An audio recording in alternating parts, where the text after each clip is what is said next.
Hello, good afternoon, everybody. Good afternoon. How are you? I'm fine, and you? Yeah, I'm good, thank you. Thank you very much. I think we have 2 or 3 minutes more, so we wait until everybody is there and we reach at, I think, on time to start on time. Okay, perfect, no problem.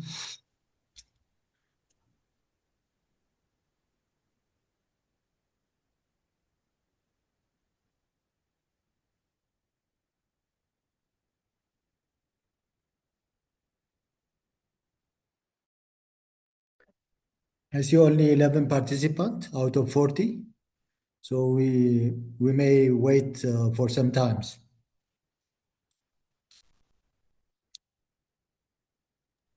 Okay, it's okay.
Good afternoon.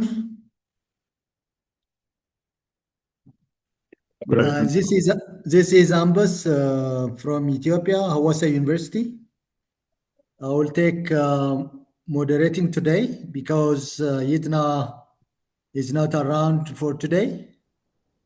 And unfortunately, we start with recap, and the recap session will be handled by Andrea. But Andrea was again with another meeting, online meeting. I think he's not able to make a recap. Because of that, Anya will take that one. She will have 50 minutes for recap, and then we continue with simulation in the company, play with math, and then we'll come up with after 2.5 hours with math. We'll continue with questions and answer, and any concern or any question raised again with the last 50 minutes.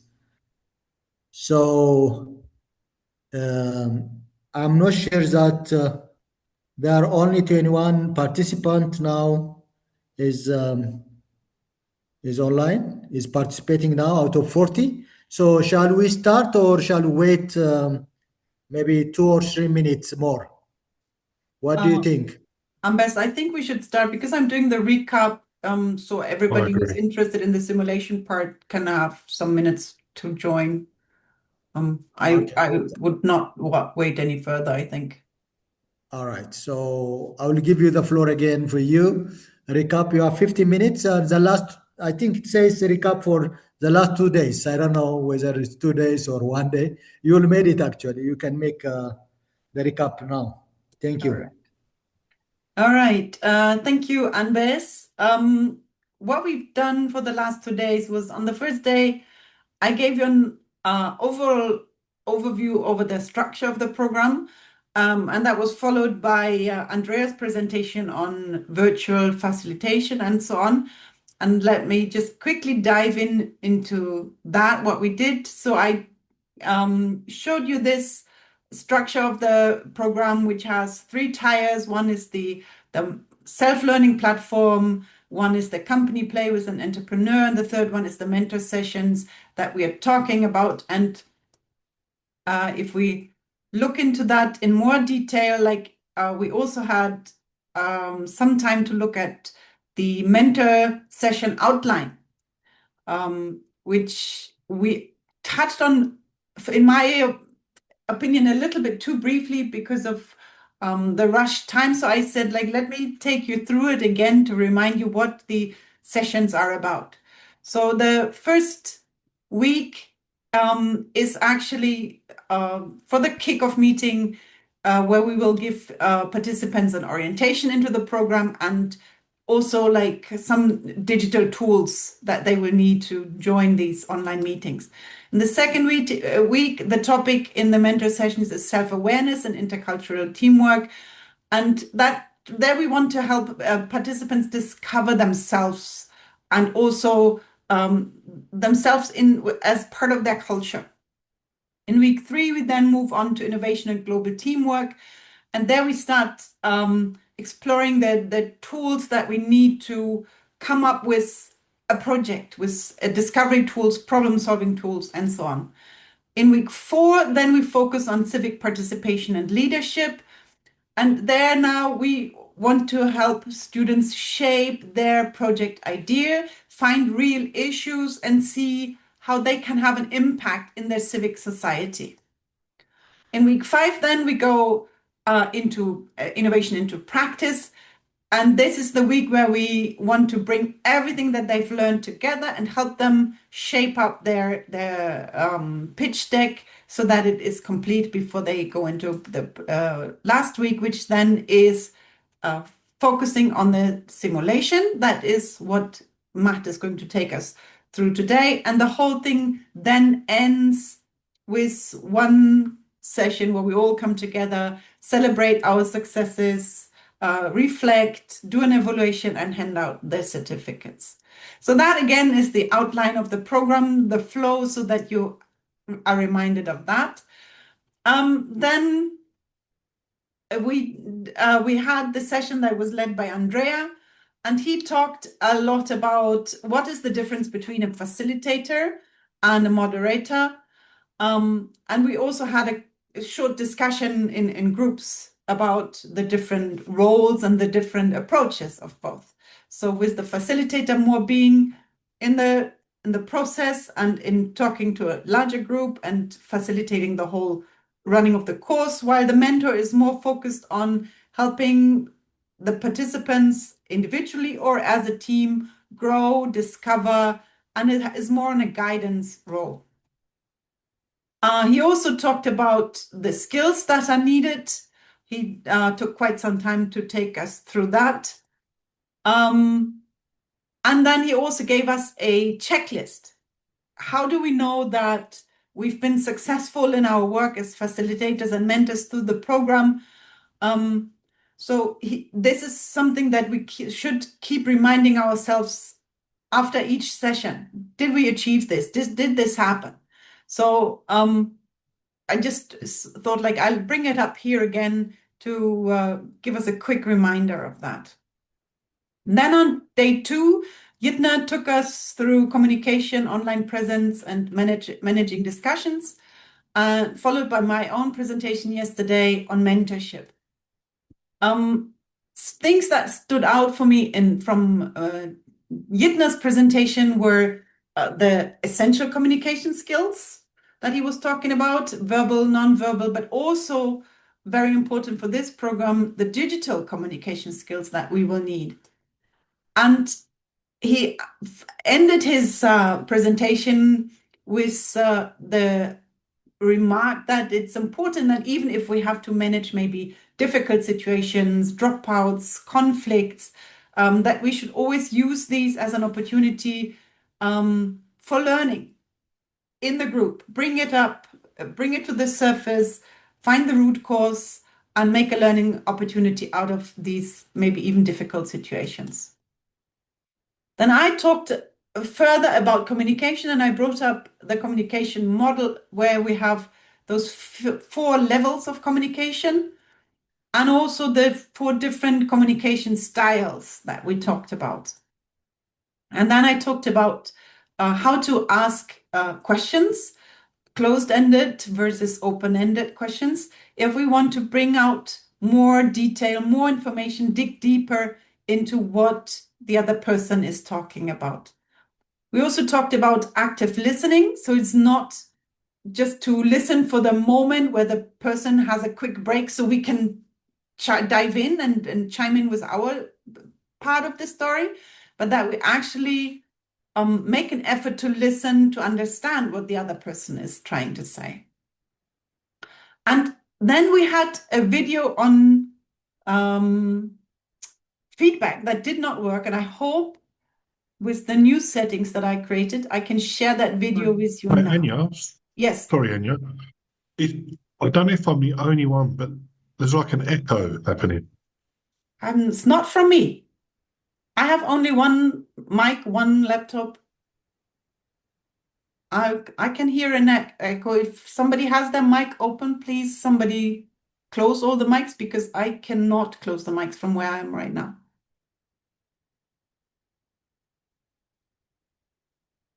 Did anybody else have an echo? No. So Gerda, can you just mute yourself, please? No, my mic is muted. I'm best. Okay. Not me. Okay, let's see if you can actually hear the sound of the video. I hope it's running this time. So this is about feedback, how to create an atmosphere and teach students how to give good feedback and to see the results of it. Like, let's hope it works. No, I need to go back. Why? What is happening here? Now.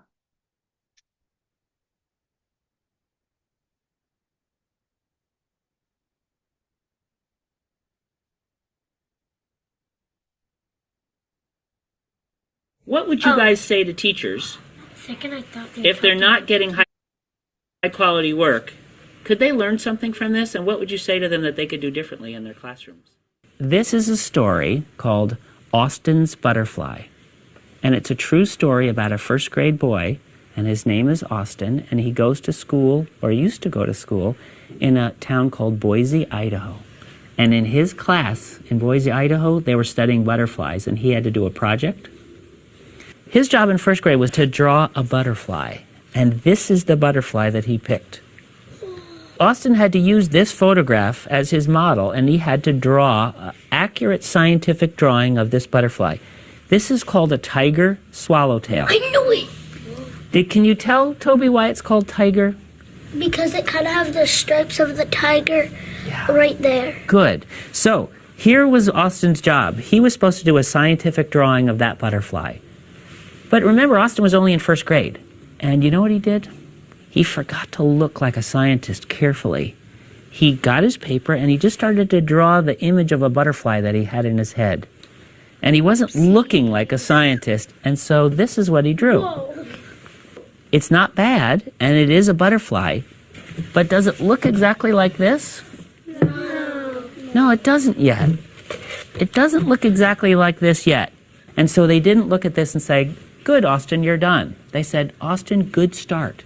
Now we can start giving you critique so you can do a second draft and make it better, and a third draft and make it better, and you can make it much, much closer to this. And he was ready to go. All of the first graders in his critique group sat on the floor like you guys are, and they decided to split their advice into two kinds. First, just the shape of the wings. And then when the shape was right, they'd give him advice about the pattern inside the wings. Alia, what would you say? You can make it much pointier. Good. These wings could be much pointier. Who else would add something? Atak, what would you say? How about the angle? Because, not to be mean about Yes. the angle, it's just not exact, so... Okay, so show me. Come on up here, Atak. Show me what you would ask him to do slightly differently. Like to make it a little longer. Longer where? Draw where you would do it. Right there. Okay, so pull this out longer. Yeah. That's very specific, Atak. Thank you. Jamila, what would you say? It's like triangle? Good. Jamila, I love that. So you're saying more like a triangle shape. And I agree. Well, you know what? Those first graders came up with most of those same ideas. And you know what Austin said? He said, okay, I'll go try. And he went back to his seat and he drew this. Wow. Does this look more like a triangle? Yeah. Yeah. Did he go out further, like Atak was suggesting? Yeah. Did he add some jaggedness here, Yes. like Cindy? Did he get rid of that bottom thing? Yes. So he did listen to his friends, and he made it better. It's not perfect. Toby, what would you say? I'd say don't put those little tail things so pointed in. I'd say put them more pointed down. Good. Okay, and Ethan, what would you say? I think you should make the wings like this, not like just like... Okay, he listened to his friends, and they said, this is really a lot better, Austin. That second draft really is better. Yeah, maybe you can make a third one. Good. Maybe he could make a third draft. And so he did this draft. That's the third draft. That's his third draft, Hadley. That's just right. Elijah, what do you notice there? Well, one wing's more pointed than the other, and that side is a little bit higher than the others. Good. Coburn? Right here, it doesn't have the inside thing still. Ah, okay. Needs a little bit more of that notch. So, do you think maybe he should do a fourth draft? Yeah. Well, that's just what he said. He said, shoot, okay, I got round again. I'll go back and do a fourth draft. Listen. He listened. Does it look more even like Elijah was suggesting? Yes. Yeah. And does it look like it's coming out a little sharper, like Yes. Cindy was suggesting? And like Attack was saying, it's a little, the angle looks a little better. So now Austin was feeling really good. He said, am I ready to add some pattern? And they said, okay, why don't you try adding some of the pattern? And he did. He's good at it. He is so good. And then they said, Austin, you're ready for color. Really? Let's look at his last draft. And what do you think? Did it come out really good? Yeah. Yeah. Actually looks way. What do you think about how much progress he made? And Tak, what would you say about his progress? He made like a lot of progress. He persevered doing it. His friends were honest with him. What was it about the kinds of advice that they gave that allowed him to get better each time? Hassan? Well, they told him what was wrong about it. Did they say it's just wrong, or were they more specific than that? They were more specific, but they weren't mean about it. Great. Hadley. Made 6 drafts. And so is that something that other kids should learn from? What should we learn from that? We can make other drafts if it's not right. Good. So if it's not right, you can keep doing more drafts to make it better. You just don't use things in your head. You want to use a sharp eye. Good. He used the eyes of a scientist. Great.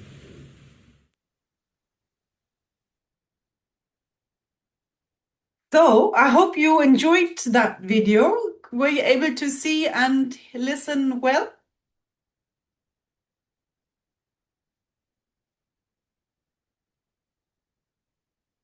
I can't see you, Ambers. You need to give me feedback. Do people respond? Hello, Anya. We're giving thumbs up and Okay, good. emojis. Yeah. Good, thank you. I can't see them, unfortunately. There's everybody's lots of thumbs up. Good, Everybody's great. giving us feedback. Good.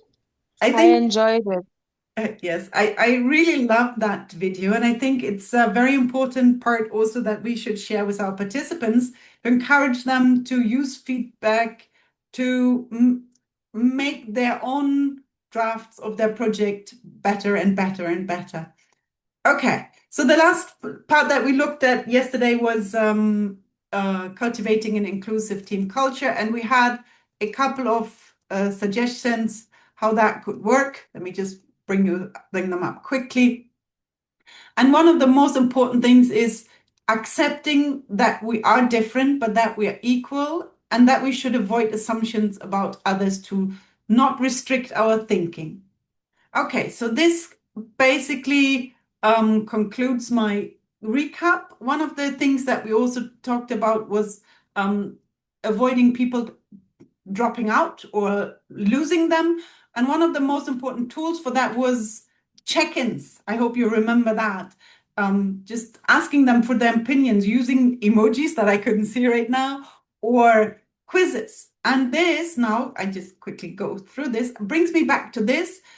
One exercise that we didn't finish on the first day, and which, Matt, if you allow me, I would like to run a little bit today again for those who didn't have a chance last time, to say how they feel about being a facilitator and mentor today, basically after already 2 days of training.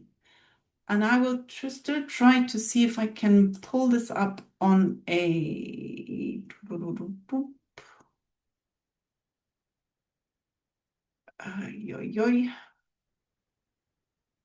Why? Give me breakout sessions. It doesn't give me whiteboard. Why doesn't it give me whiteboard? That's very weird.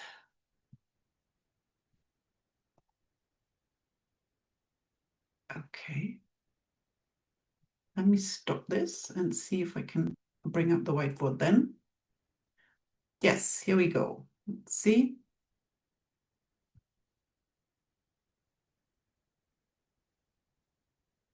Okay. Here we go.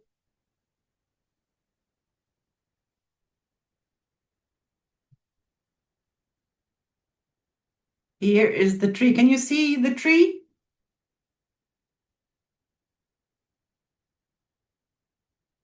Great, good. So then I would suggest you click on the list. You don't use the pen. You use the one below which says form or shape or whatever it says in English. I don't know. So below the pen, there's another one which is like a circle and a square. If you click on that, that gives you a shape that you can choose, and then you can use it like a stamp and just put it like a little stamp wherever you see yourself.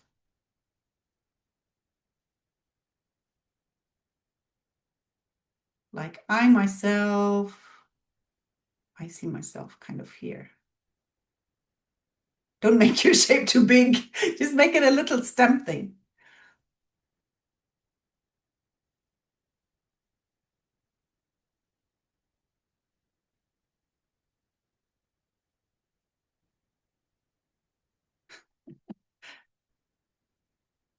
Stop moving the picture. Okay. Has everybody put a little marker on their person? You just need to click it on and then just leave it. Don't drag it bigger, just like as if you're putting a stamp on it.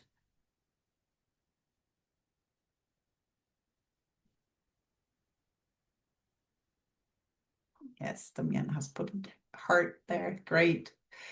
Good. Now, if everybody has been able to choose their current situation, then I would just I will not go through and ask by name, but I just ask you to open your mic. And if you didn't have a chance last time, or you really feel like you want to say something today, maybe you just take the chance and say how you feel today after 2 days of meeting, the training. So I'm allowing you to open your mics.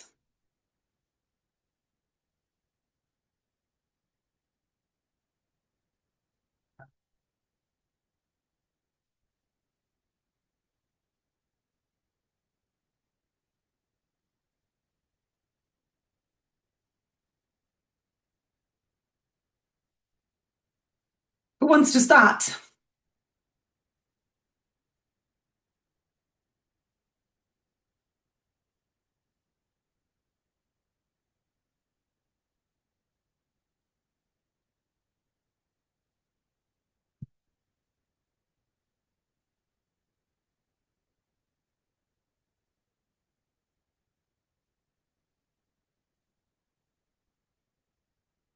Anybody who feels like going first on telling us how you feel today?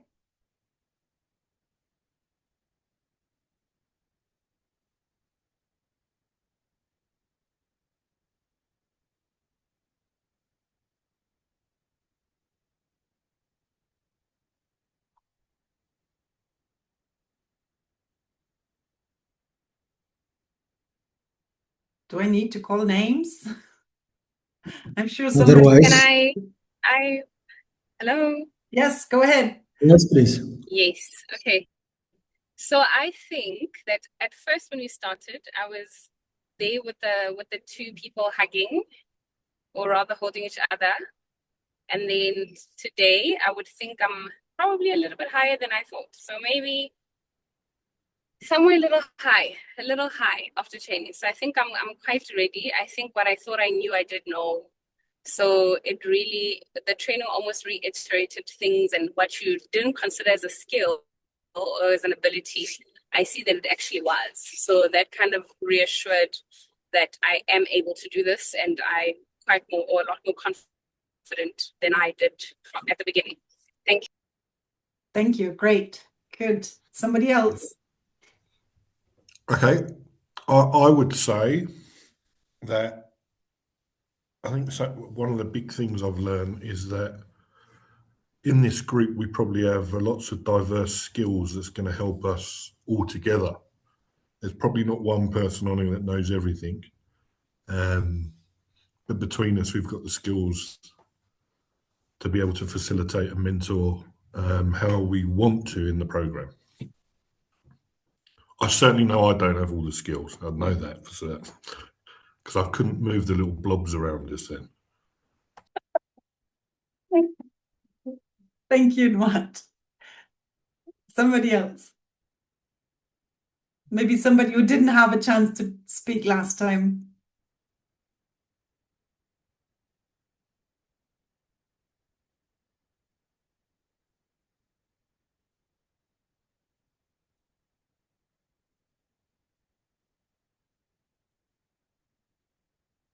Just open your mic. I won't call your names. Just go ahead. Feel free.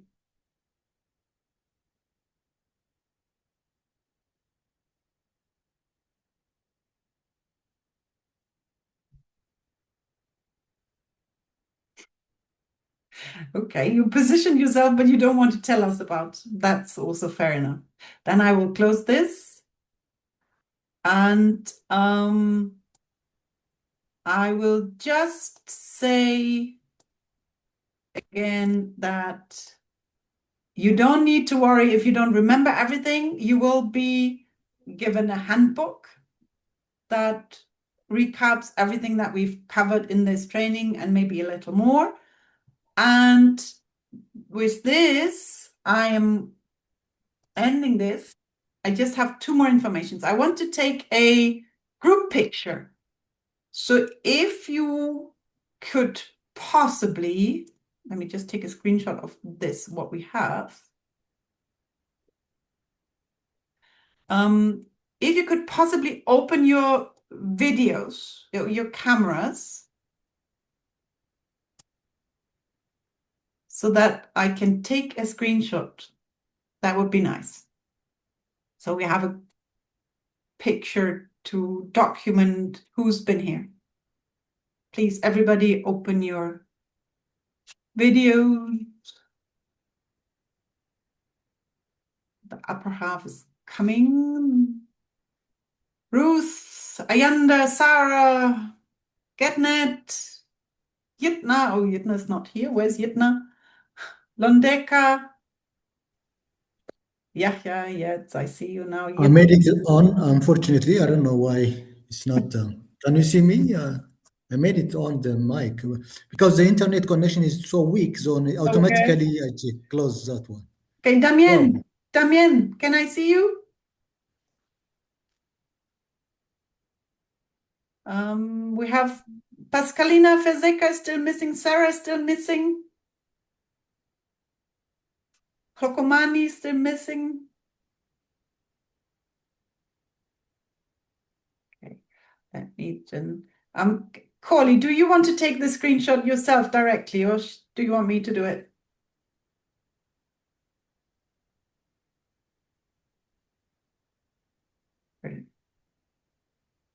You're muted.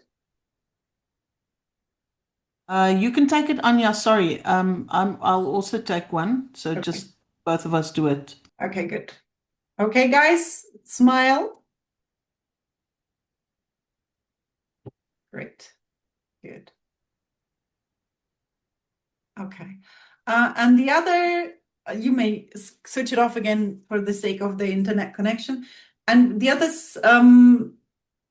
information that I have for you at the end of this session, I will put your certificates in the chat.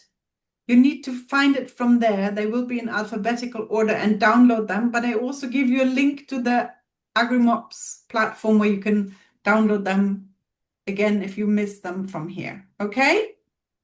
Good. Then Anbes Mat, I'm shutting down my mic now and I'm done what I had. That's important to allow you more than the expected time. So it's okay. So now the very important and long waiting model called simulation in the company play. We have 2.5 hours with Matt, and take the floor, Matt.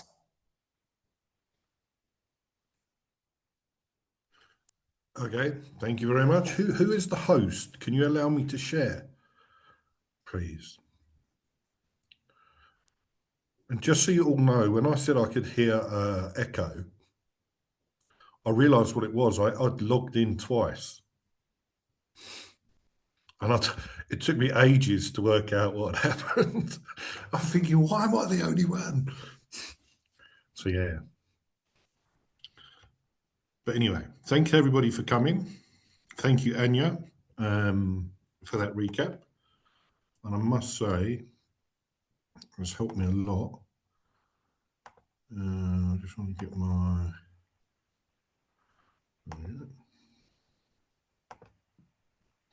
So you've heard a lot in the last few days about how AgriMocks is going to work. And now one of the other things is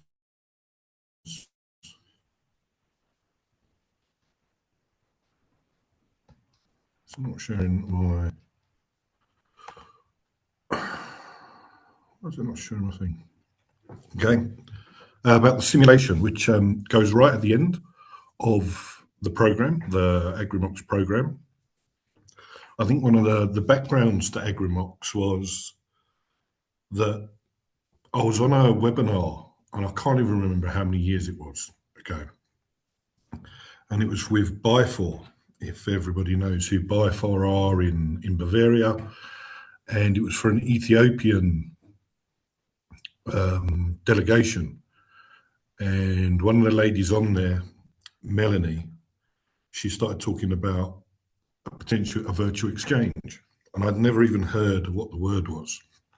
But I've been doing simulations, and what she was describing kind of fitted in with what I'd been trying to do, but in a different way. And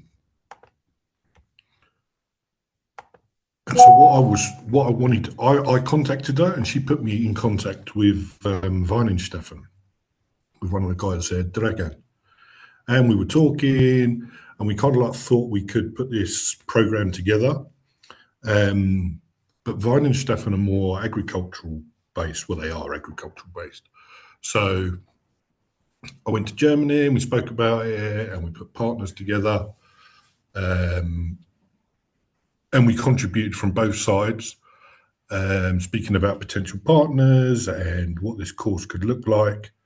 But we also knew that we'd never done before. We knew what virtual exchanges were, and virtual exchanges mean that there's if you think of a mobility program or at a university where if Anya and I were exchanging, and I'm only saying Anya because she happens to be first on my screen, I would go to Germany and Anya would come to South Africa physically.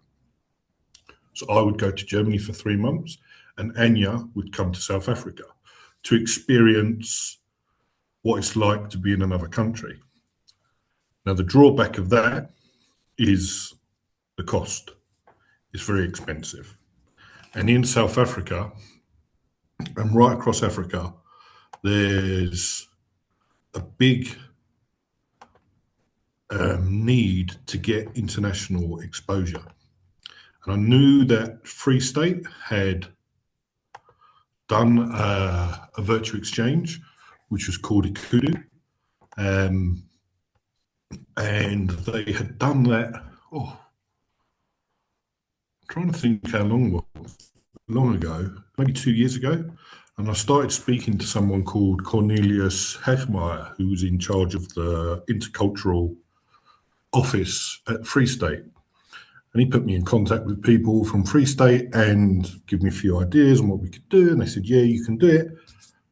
And it's evolved into what we see here. We had a kickoff meeting last week.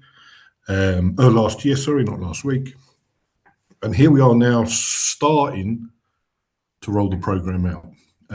It's not been without hiccup, but we've got some good people on here. And I think the best thing to say is that we're learning what it's going to look like. Is evolving as we're going along.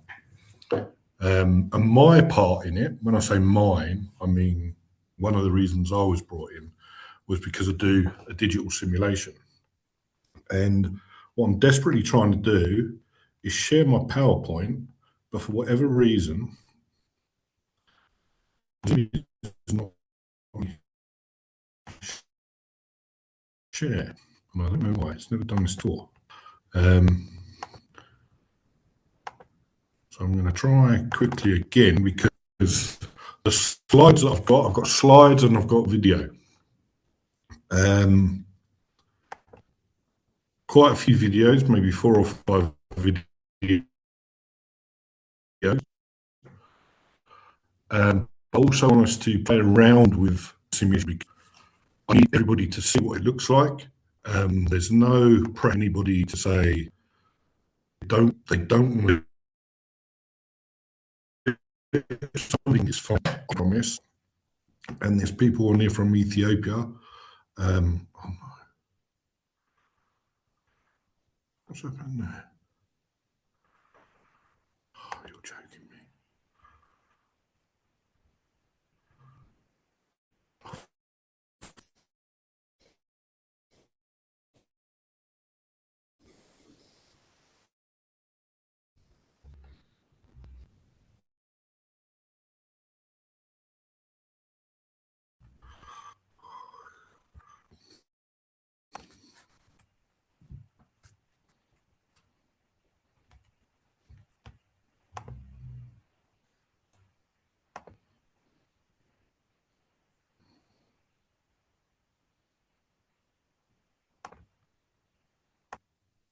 Hello, Ambus. See, that's another thing you can cut yourself off while you're trying to share your screen. You want to share your screen? And I do not know why Yeah. It's just there is an option called share. No, I know how to do it. I've done it hundreds of times, but whenever I try to share, it's not giving me the option to share my PowerPoint. But what I can do, Maybe you can share internally to Anya, and everybody. Anya will share. Maybe that if that works. Yeah, okay, let me do that. So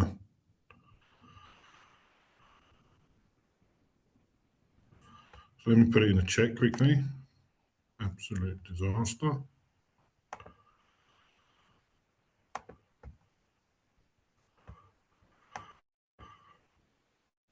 What is happening when you click on share? What does it show on your screen?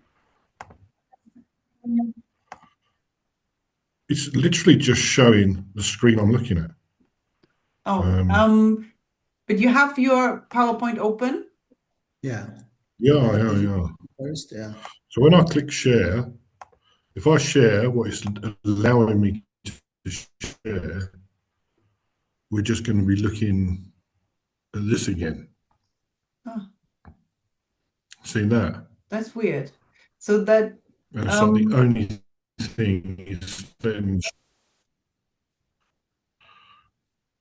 Can you send it to me by WeTransfer or upload it to the, WeTransfer is the easiest. Then I can just share it from here. Yeah.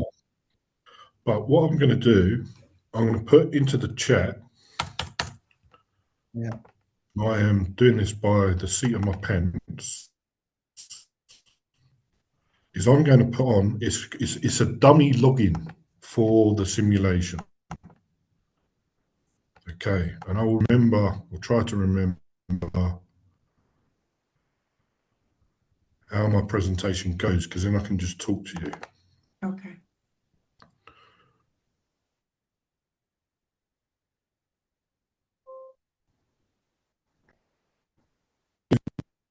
Can log in with this name because it's a dummy one. Okay.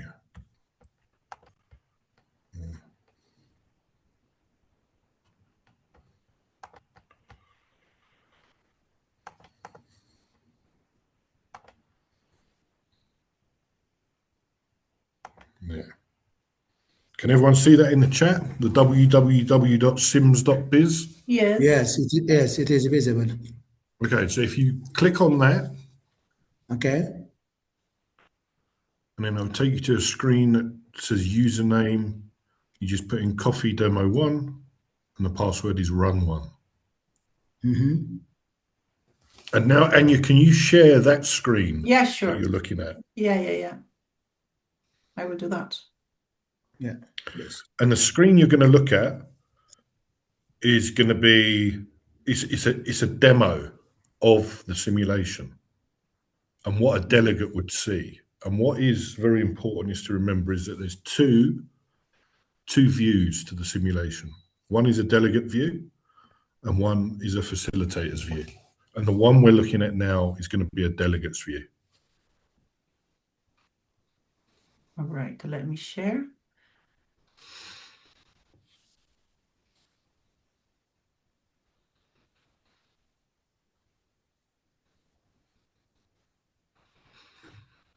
Okay, here we go. So there we go. So before we get to this screen, because this is the first screen that when delegates log in, and those usernames and passwords that you're given, different teams will be given different login details. So I'm going to take the 4 names that I see here. I see Matt, Anya, Ambus, Londeka.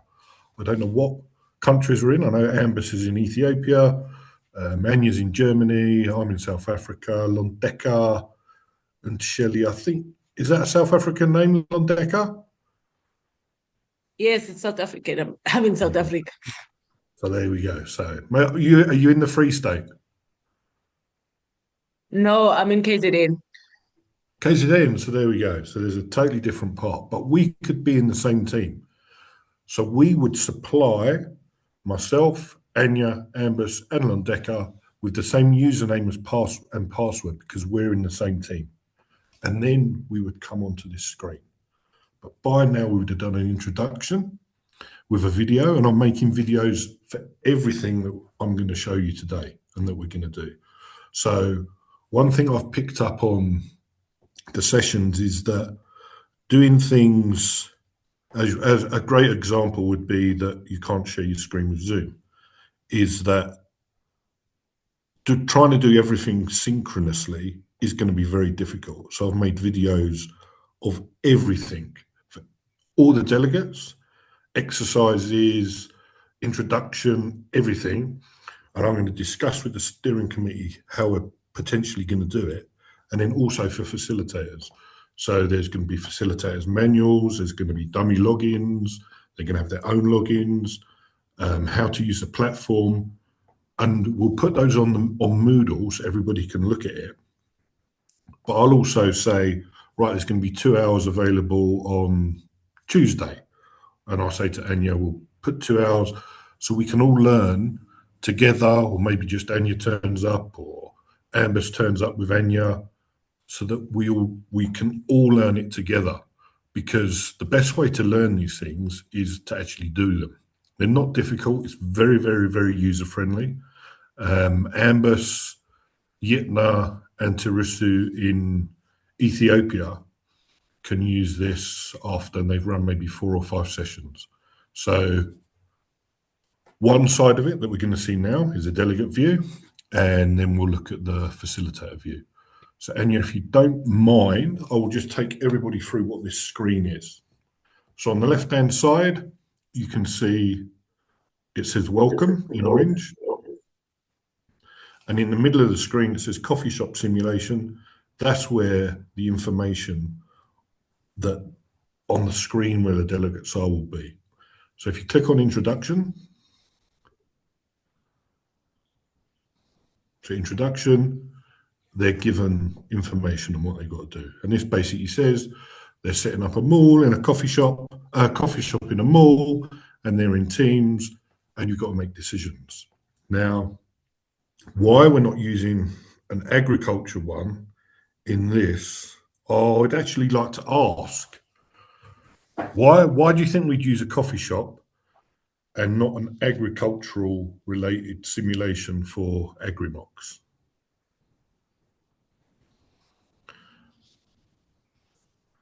And seeing as how nobody wanted to tell Anya where they were in the tree, I doubt I'm going to get many people answering.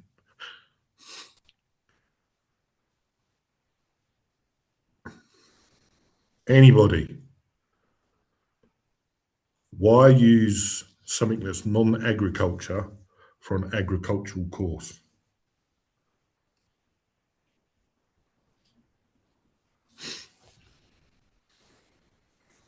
I know the Ethiopians know the answer.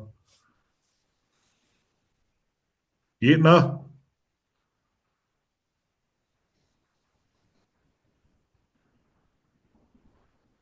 I think Yes, maybe we needed something that has a shorter turnover time, because in agriculture things take a whole year before you see results.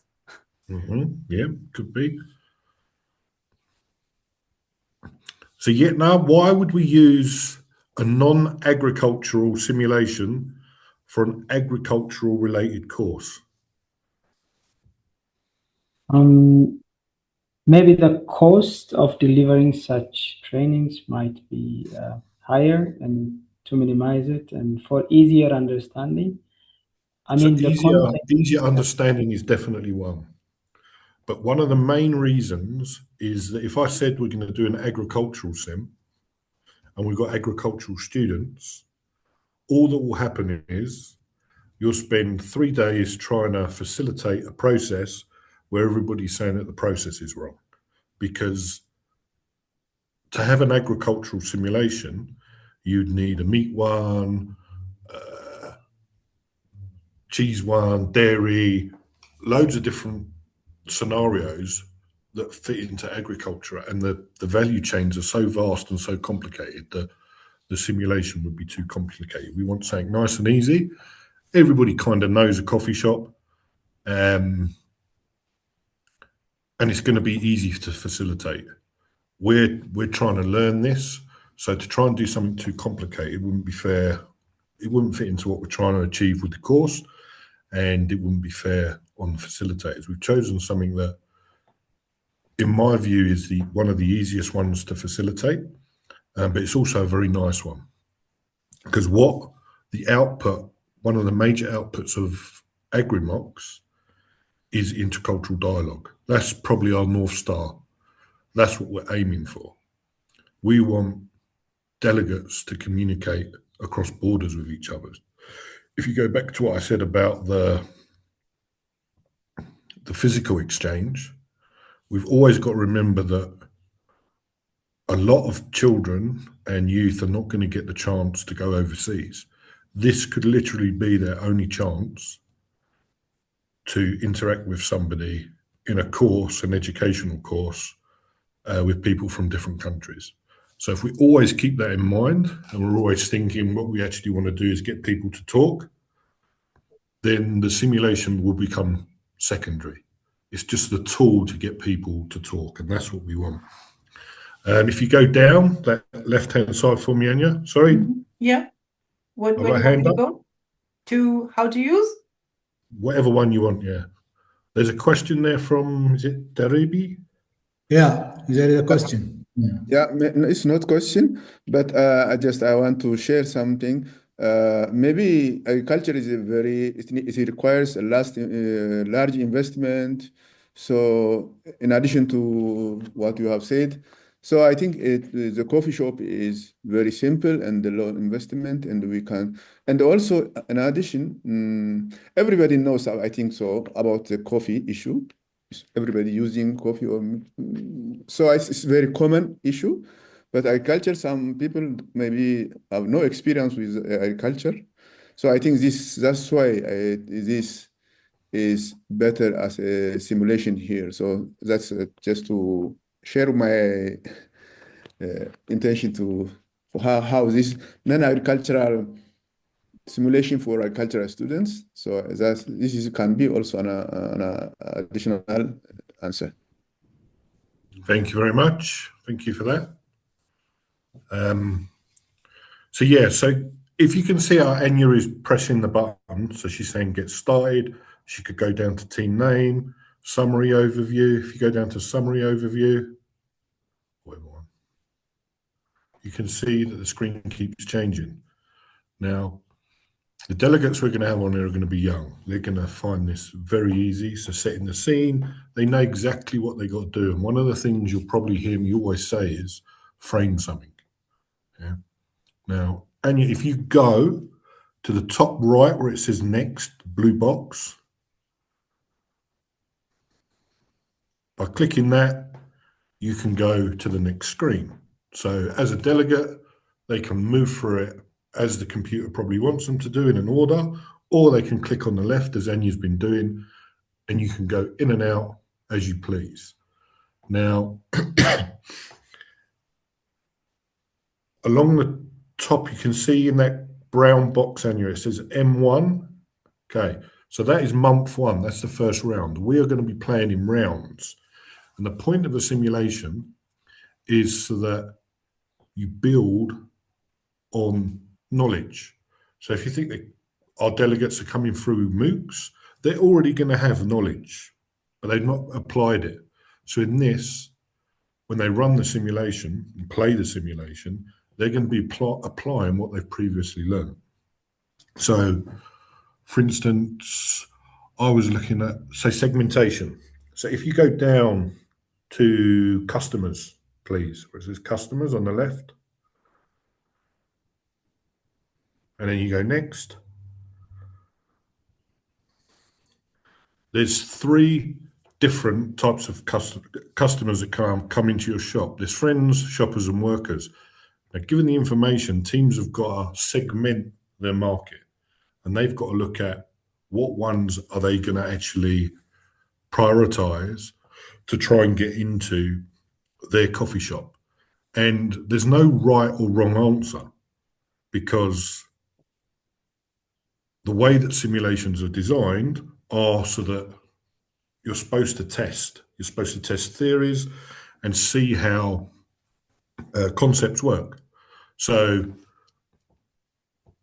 if they're making a decision and there's a consequence to it, they've learned without any real life consequences. One of the biggest things right across the world is when people start up their own businesses, they fail the first time. And the consequence of that is they've invested a lot of money, they might have to retrench people, and some people can never come back from that financially. But in this, they test, they fail, but they've learned, and there's no real life consequences. So if somebody's trying to segment and they choose shoppers, we can go back through the MOOCs that people have done, because this links to the business model canvas and strategy setting. What they'll see is they're already putting in to the business model canvas without actually realizing that they're segmenting. They're looking at segments in a market. And there's other bits as they go through the first round. There's their value proposition, and they'll also be filling that in. But what we'll be trying to facilitate is, do they realize that they're doing something unconsciously? And we want to make unconscious learning conscious, so they realize what the consequences of decisions are. Anya, can you just push on month 2 there? And if you look, the decisions change. So if you click on coffee, oh, actually click on financial report, sorry. What financial report? Yeah, sorry. And then click next. Now, none of these things as facilitators we have to calculate.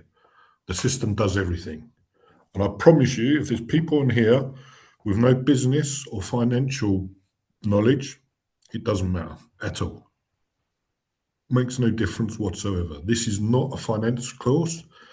This is not a business course. This is intercultural dialogue between youngsters from different countries. And that is something I really need to stress. Whenever we run a session, if a question comes up and you don't particularly know the answer, I'll always be on. For everyone we run, I'll always make sure that I'm available. So there'll always be somebody who can answer a question related to the technical side of the simulation. Even though it's not technical at all, it's very user-friendly. But if something does come up, and they usually do, someone will always be there. I've made mistakes on this. Probably the worst mistake I ever made was sending out the same login details to 2 different teams. And I'd only just started doing it, and I had no clue what was going wrong. So one team, they were in one part of Johannesburg, I think Alexandra, and another one were in Orange Farm. So Alexandra were making decisions, and then Orange Farm were coming along about 2 minutes later and changing the decisions, and I did not know why. When I was in Tunisia, people couldn't input decisions because they were playing the wrong month. Now, these are things I've picked up as it goes along, and as I've facilitated in different places. So any scenario or any issue that might come up, I'll always be there to be able to help. And by the time we're running these sessions, maybe for the second one, you'll be experts anyway. So no problem at all with running it, facilitating it. I think one of the things I took out of some of the sessions we had was the difference between a facilitator and a mentor. And I actually had to think about it in the evening. And although there's differences, there's also a lot of similarities in them as well, in the way we're trying to do things. And another thing was, we're going to be facilitating a process between us for students. And while they're running the simulation and playing it as delegates, we're quite relaxed in what we're doing, because we can see through the the Facilitator platform, which students are struggling, and I'll show you the Facilitator platform in a minute. And you can actually go into their breakout rooms and say, "Hi, Team 3, how's things going along?" And they will tell you, "Oh, we've got an issue with this." And then you can, "Oh, okay." And then you just move them along. It's very, very simple to do. Don't get scared by the financial side of things if you're not a finance person, because you do not need to know finance to do this. You don't need that at all. Yeah, you just need to know that we're running the simulation and the output is intercultural dialogue. If you can, please go down to just the strategy for me, Anya. Strategy? Where's strategy? Oh, there. Yeah. So in this, they're going to the delegates are going to be setting their own strategy. So if you click next,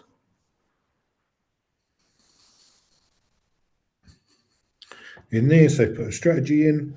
Now remember, one of the MOOCs that's previously been set is business model canvas and strategy. So we can look at this and test to see if they've learned, because they're going to be writing in what their strategy is. We'll be talking to them about their vision, their mission, things that they want to actually do and leave behind with civic participation. They've come through civic participation. Is it coming out in their strategy? Now, whether it does or it doesn't matter too much for now, because we can just talk to them and say, have you applied the things from the MOOCs? And they might say yes, and they might say no. If they have, what ones have they done? Other people will start discussing and challenging, and that's when we know we're doing a good job, when people are talking between themselves, between the teams. If you go on to month 3 for me there, Anya, the M3, and if you just look at the left as it changes. So can you see, scroll down, just go down. It becomes more complicated. That's the first few rounds are very, very simple. Yeah. So in this, you're doing staff, you're doing different products. What ones are you looking at? Something I thought about that we could potentially do was, at one point they have to choose their coffee beans. And what ones are they going to use? There's premium, there's a mid-range one, and there's a lower price one. And things we can add are things like, there we go. So to get a superior bean in, what do you actually have to do? Because the value chain of this is just, they've bought the coffee beans. You don't actually go out to the supplier. You buy them, you make the coffee, you sell it. That's the value chain for this simulation. If we want, and as we get more experienced, we might be talking about exercises that say, right, where did the coffee beans come from? And then if they've been through the civic participation and advocacy, they might be saying, right, we're not going to buy them from a certain country. We've heard this, we've heard that. And that's how dialogue starts in this. I'm not going to overcomplicate this, because at some point people will facilitate. I want you to actually be delegates on this. So maybe when we run the first one, everybody just be delegates in teams. But questions from anybody now, just on this delegate side. Don't worry about the facilitation side for now, because we're going to do that. Just on the delegate side. And have I not explained anything? You're sitting there thinking, what are you going on about? Which everyone says anyway, so don't stress. Questions?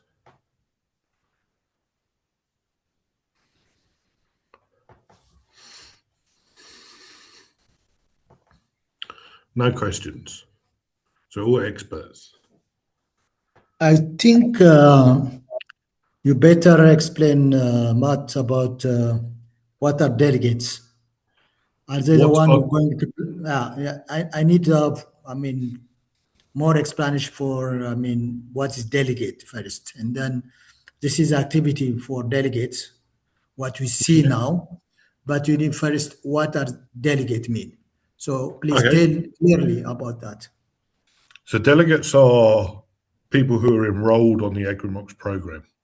And what we will do is we will allocate those people into teams to play this.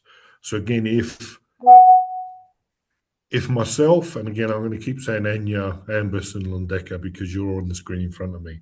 If we'd enrolled on the AgriMocks course, we'd gone through the MOOCs and we'd gone through company play, then we're going to be delegates on the simulation.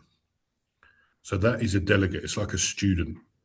Student might be a different word, but they're students in teams. Does that make sense? Who are running their businesses, right? Their own business, yes. So they are in charge of the business. Exactly. And then instead of like giving an entrepreneurship course on what face-to-face basis, now we are trying to give an entrepreneurship course in kind of digital way, where we can decide what, how much, and where to open our businesses, right? 100%, yes. Okay, that's good. Yeah. So this is designed for very low bandwidth. So internet is minimal. It can be played on any device that's got internet connection. It can be played on a smartphone, a laptop, a tablet, any device with internet connection it can be played on. And we've tested it on, especially on mobile phones, because when it first started, I didn't believe that you could do it, but youngsters can. With my eyes, no, I have to use a laptop. So with youngsters, it's fine. But with, people my age, your eyes tend to not be as good as they used to be.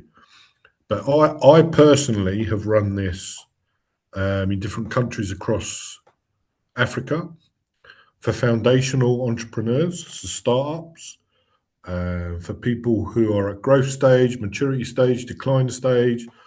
I've done it for undergraduate students. I've done it for master's students. I've done it for technical students. I've done it for so many different people that when we say facilitation, and one of the things I think we all need to recognize when we do this is we're not going to know the level, the educational level of everybody.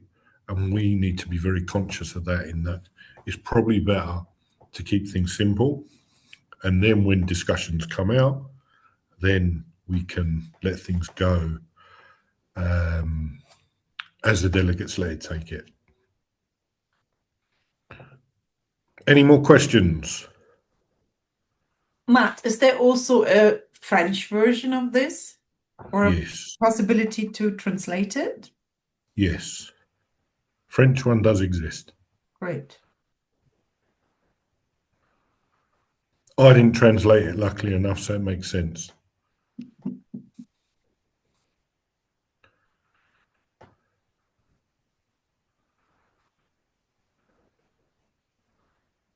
Any other questions?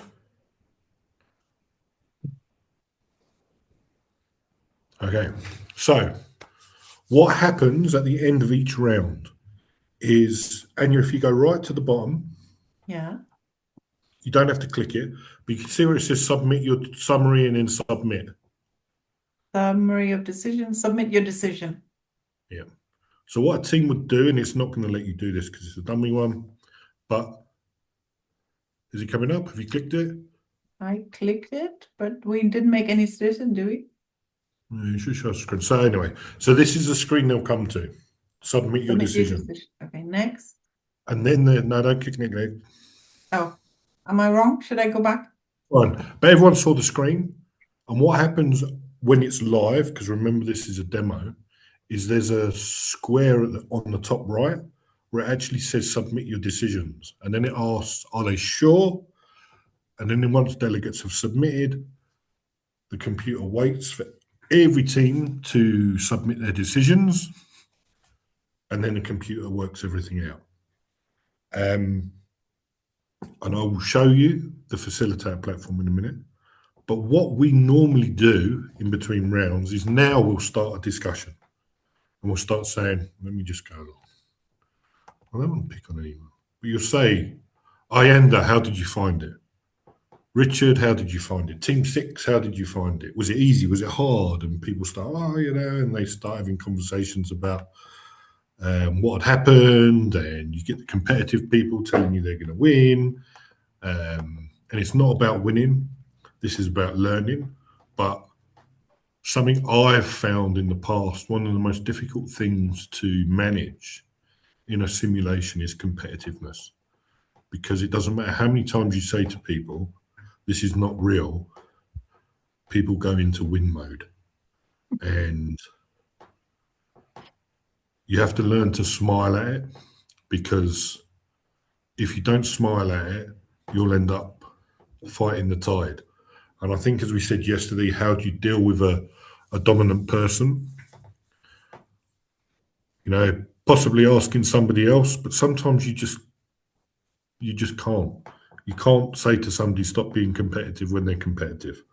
And people will start saying, the thing's broken, you're biased, and blah, blah, blah, all these different things. These guys are wasting my time. Am I wasting your time? So my breath way of 24. Thank you. That was a very positive comment. Oh dear. Say what you're thinking. Anyway, all right. So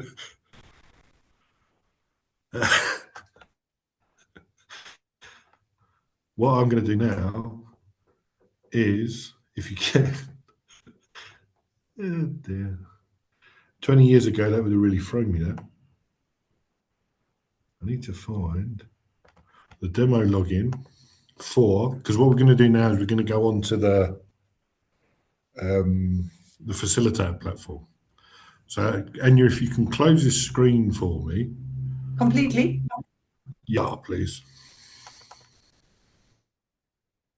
Oh, yeah.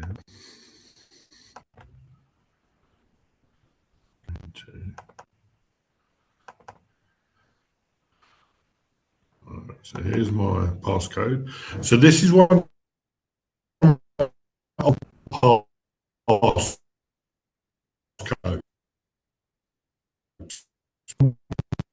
You're breaking. Again, sorry.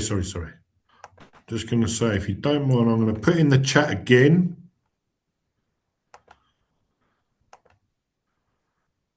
The passwords. Where's the check on there? So if we just let Anya just log in, any of you can use this login that I'm putting on here. In. No, not me. Okay. So it's username is just Matthew.ash, and you go on to the same one. So that's the username. And the password is Mo86.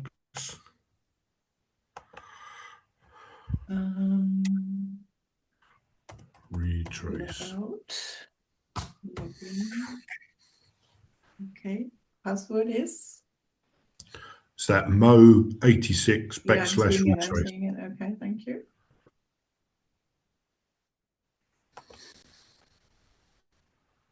Okay.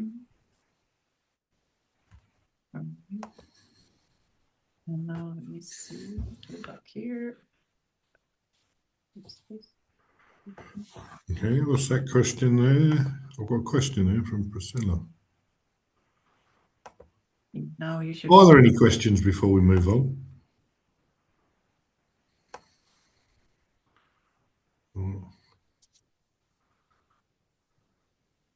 Any questions?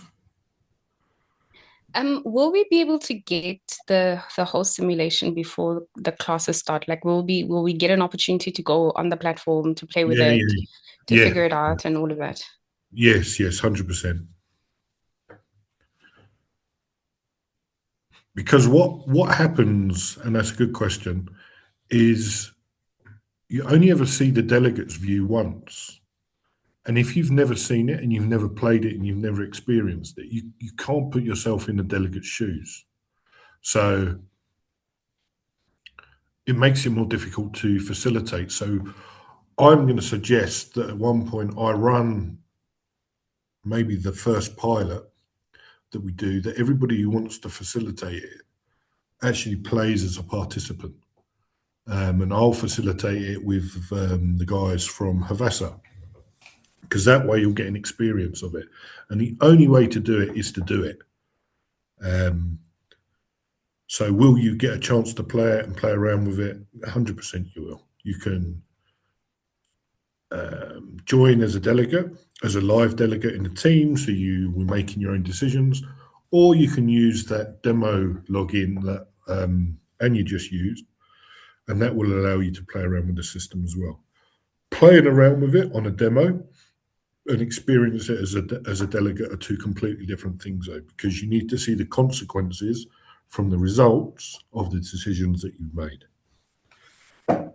So Anya, this screen, when you're given your facilitator logins, this is the screen you first come onto. Yeah. Now this screen to me right now means something. To you guys, it means nothing at all. So I don't want to spend too much time on this. Knowing how people's brains work on it, you're going to be trying to work out how it works before you've been a delegate. So I just want to take you through it quite quickly. If you click on any of these on the left-hand side there, not the Matthew Ash coffee shop one, but any of the other ones. So Braamfontein, okay. So this was one that I ran in Braamfontein in Johannesburg. And this screen tells us that a simulation has been running. So if we had session, say we were doing cohort 1, this would be called cohort 1. And we could all see this as facilitators. Yeah. What it's telling me now is at the top, I can see it says time's up. So that round has finished. The first round or the second round has finished. And that the session is called Braamfontein A. I can also see that everybody's finished, because if you go down, there's 4 teams that I can see. And at the end, it's saying to you, reopen round. Don't click on that, but that means that they've finished. As soon as someone's finished, the system will tell you that a team is finished. Now, what I want you to do, Anya, if you can, is click on the green number 2 results. This one? Yes, please. There we go. Now, if you remember, the delegates had put in decisions, yeah? And I said to you that there'll be consequences of the decisions. So there's an algorithm that runs in the background. So if there was, say, 10 teams, this can take, in theory, hundreds of teams. In theory, it can take hundreds of teams. But I'll show you why we should never try to run with hundreds of teams. You can see along the top, it says reviews, team decisions, performance, and trends. That is just different ways of us extracting information and giving results. Now, at the moment, we're on reviews. So, Anya, if you go to the month 2 review, yeah, just go to the top one. Month 2 is now completed. Okay, so this would be the first thing that we will facilitate. Month 2, because this group of delegates have only just finished month 2. So if you click next, Anya, so it's telling us what they've just done. We've opened the doors for the coffee shop. In the simulation that we're playing, goes 5 rounds. Number 1 is setting up your business. They make basic decisions on what they're going to do. In month 2, they actually open up the doors to their business. So that's what they've done. They've made initial business decisions on products, pricing, marketing, staff, and stock management. Now, when you're facilitating, you always know what's on the next screen, because under that next, and you see it says month 2 results. And now it'll say Nature Alliance Opportunity. So if you click next, so the next screen will be a Nature Alliance Opportunity. We don't actually do this because it gets a bit complicated. So just click next again for market share. So a graph comes up. There's actually 5 teams. I think that the team 5 is a computer team. But we can see from this what market share each team has got based on the decisions that they've made in round 2. If you go to the bottom left of this, Anya, there's like a little, I don't even know what you call it, square. Push that. Yeah. So it will automatically put it into the sequence of who's in first for market share, second, third, fourth, and fifth. Now, when you facilitate this particular screen, you normally ask, is market share important? And everybody always says, yes, you got to be. But of course, there's different things that make you want high market share or not particularly high market share. And everybody who's ever seen me facilitate this knows I always say, okay, so is market share important to Ferrari? And then everybody will say, no, of course it isn't. So all these decisions that they make are based on, it depends, is always the answer. You need more than one bit of information in order to make a decision. So, Anya, if you just click next again. Footfall, how many people are coming into your shop, and how many potential customers. Click next again. So how much coffee are they selling? And the system will take you through, facilitation-wise, different parts of sales within the coffee shop and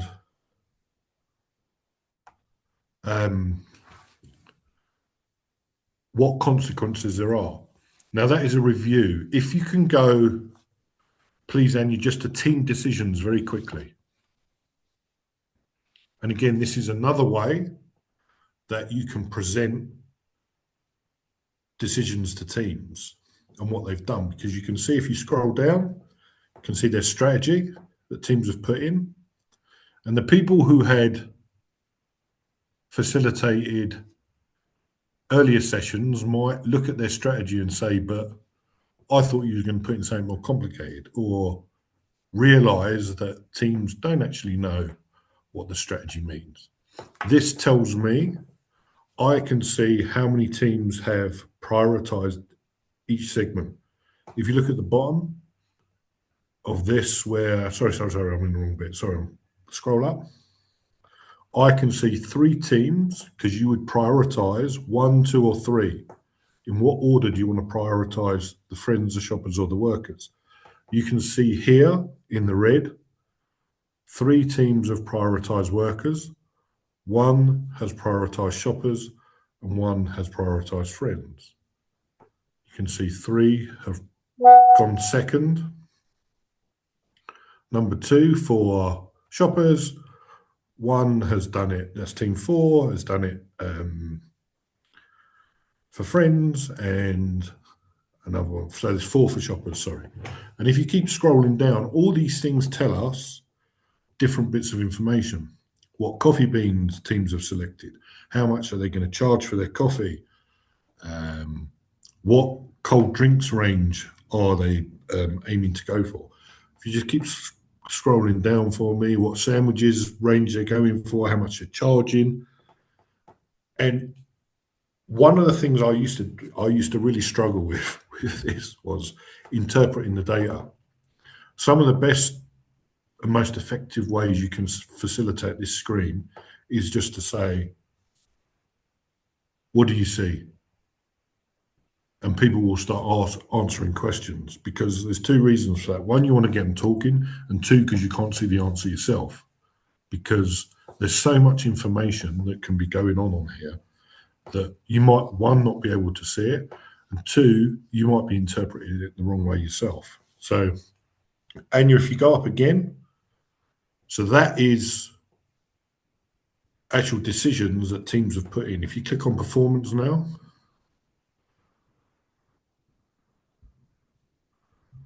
so all of these reports on everything you see here, there's market reports, there's sales reports, there's customer reports, any of these things you can look at.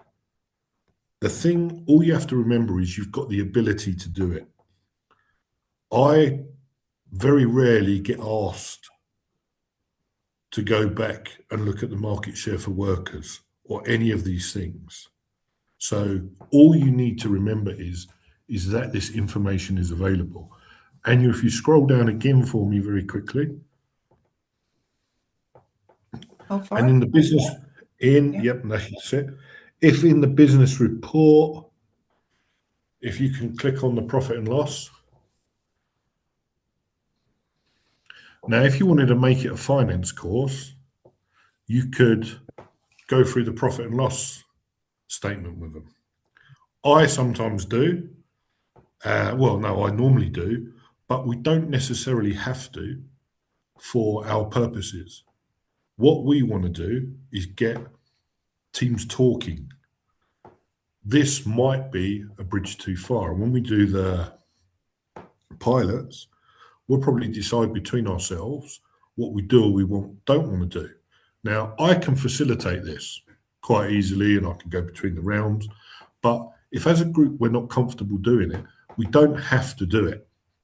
We just have to remember that our North Star always is to get kids talking. Yeah, get the delegates talking. And I could do this, or Yitna could do this, because we've done it enough times. How do you interpret this? How do you look at it? Because we keep it very, very simple. Okay, so we don't have to do this. But with performance, I just need you to understand that all the information you're ever going to need is there. It's available for anybody who wants to do it. If you look on trends for me, Anya, at the top there, click on anyone you want to click on. Customers, so staff morale. Again, this just gives you bar charts. Because we've played in 2 rounds, this is telling us what the staff morale is after two months. Which one did you want to choose? No, you can do it, that was fine. But again, we could link something like that back to civic participation and advocacy, because people always tell you they care about their workers. But I would be willing to bet a pound to a penny that everybody just goes into profit mode. It does not matter how many times you say, because this is measured on 3 things. How happy are your customers? How happy are your staff? And how profitable are you? Nobody ever remembers points 1 or 2. They always just think about profit. A good example I've got, or I've used in the past, is a team was winning by a country mile. When you say winning, I mean they're in the lead. And what they did in one of the rounds was they retrenched, or they got rid of certain staff members because they wanted to make more profit. And this was in South Africa, somewhere in Pretoria. And they were high-fiving themselves, and it was an online course. And then I said, okay, so in South Africa, what is the unemployment rate? And they started telling me what it was, and that it was high and it was terrible. And I said, okay, so, but you've just retrenched a lot of people because you want to make more profit. And they could kind of like see where my line of questioning was going. And I just asked them, have you ever retrenched somebody? Have you ever got rid of somebody in a small coffee shop, in a small business? Of course, they all said no, because they were still students. I said, I have. I said, and when you retrench somebody, I said, you don't see the person, you see their family and their extended family, and you're thinking about how it's going to affect them. I said, and you were telling me that you're for South Africa and you want to see it succeed. I said, but you've just gone from making $15,000 a month profit to $15,200, yet you've completely destroyed somebody's life. Because those are the kind of ways that you can facilitate the information that lead into what we're trying to do with AgriMocks. Okay, so I still can't get my Zoom to work, but I just want to know, we were asking yesterday, how do you feel? We had that little, what is it, a blob tree, Anya? The blob tree. Can you put your blob tree up again for me, please? Sure, look. But I need to get rid of this then. Yeah, get rid of it.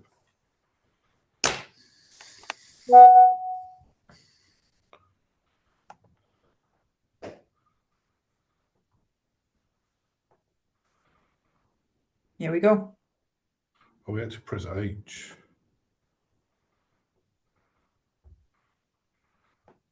So I'm not talking now about how you feel about the whole thing. I'm just talking about the simulation. Yeah? Just the simulation, and you're just going to facilitate it.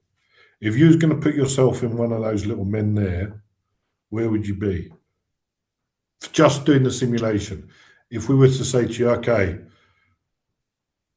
you're running it next week, where would you be? How do I do this? Push H. Because I want to move my finger around. What? How do you do it? Everyone, all I see is like everybody's names, and I can't move my name. How do I do it? You just use your cursor, your mouse. Yeah. Can you see me moving about? I need to find you first. I don't see you. Yes, we can. Oh. You just to the there. left Yeah, of the you're moving, tree. Mark. Yes. Oh. You're just I on the can just see names. Oh, okay. Cigarettes down the bottom.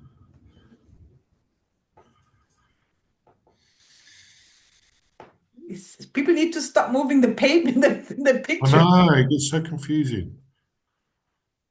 Yeah, the thing is when you zoom in and out, so that is the main thing that destroys everything. So looking for the hand or the button. So now you've run one of these courses, right? Yeah. And but the first time you did it, can you remember how you felt? First time, how did you feel doing it? Yeah, the first time was I had an assumption that I teach a course called mathematical programming, and the first chapter is about simulation. So I had something in my mind before coming to you, because I remember when this was introduced to me by Dragan, and he told me something, so that there was an imagination. So it helps me at least to understand what is going on. So the thing I did was I tried to understand what the simulation is going to be. So immediately in my mind, I put, okay, so the simulation is about that specific building and the scenarios that this simulator is going. And in the background, there are things that are running based on my decision. So I usually see some driving license simulators, pilots like the captain simulators. So it is bringing the whole scenario of driving a car or flying a plane to a specific device, so that I could learn. So I changed that into an entrepreneurship scenario. Okay, cool. So now what I want is, I don't want you to explain the simulation. If we're looking at this blob tree, people are putting themselves in places. Yeah? What I want to know is the first time you facilitated it, how did you feel? What was your feelings? Yeah, there was a frustration. I was frustrated because because being a delegate and being a facilitator is completely different thing. So if you are asking me as a facilitator, It needs a lot of preparation, at least for interpreting the scenario. And if you have a very quiet classroom and not picking on being creative, all those things are not, if they are not there, it will be, you know, huge burden. But it will. Were you nervous? Yeah, nervous. Yes, I was nervous. I remember when you were there to to comfort. I mean, you were there as a supporter, as a coach there to facilitate. And we started with the students, but the students were really super fast and super interactive, and it went really well. But it was quite an interesting feeling, yeah. Okay. Who has put himself, Anya, who has put himself as falling out the tree? That's on the me left-hand side? personally. Is that you? Why? Why are you falling out the tree? Because I still feel like, oh my God, I have no idea if I will survive this. No, I'll tell you what, you're going to find this easy. After probably the first time you've done it, you'll be telling me how to do it. Because, and again with the Ethiopians, I'm going to ask you yet now, once you know how to do it, is it easy? Is it hard? Is it medium? Because, I mean, I find it personally very user-friendly. And Ambus as well, who's still moving his thing around. Ambus, you must have picked a person by now. And this is still exercising, like learning how to use the whiteboard. I still can't use it, so don't worry about that. Ambus. Yes, please. So how do you find? Do you find it? Because Anya is. Yeah. She's stressed. Yeah. First, as a delegate, we had a good time where, I mean, 5 individuals who are just playing that game. So the idea was how to bring what we had learned earlier in our life and make it digital. The decision becomes now is digital. We have given a situation, we call them constraint, for example, and we want to maximize either profit or sale. That's a kind of optimization process. As Itna said, it's a kind of simulation and optimization process, which you have although done this one in Excel solver. So we have some idea actually what we are doing, what we mean we decide 2, 3, 4 in terms of prices, in terms of number of customers and customer handling. So I really get a good idea on this kind of simulation is that instead of making that practical issues, let's say actual doing of business, we have to buy some item to produce some goods, so we have to sell our products and so on and so forth. And instead of making on actual basis, which have a cost, very high cost associated with that one, but we are exercising decision making on what hypothetical example, which we mimic the natural one, which is the real business activity. That's why. And then as facilitator, we have to learn more about I think some group interests and comparing some kind of economic aspects of the decision. So a bit facilitation, being a facilitator is easier than being a delegate actually. What I found lastly, yes, And because see, I've got Anya on my screen and she's laughing. So the statement there, Ambus, being a facilitator is easier than being a delegate. Why? Yeah, because on a delegate one, we had like 5 people. We decide one people say this is should be our, I mean, shop room has to be behind the cinema. Some say no, it's not behind the cinema. There is not so much people, and we have to really read the scenario. so that we come up with again a decision. All together we have to decide. Otherwise, it will be a different opinion.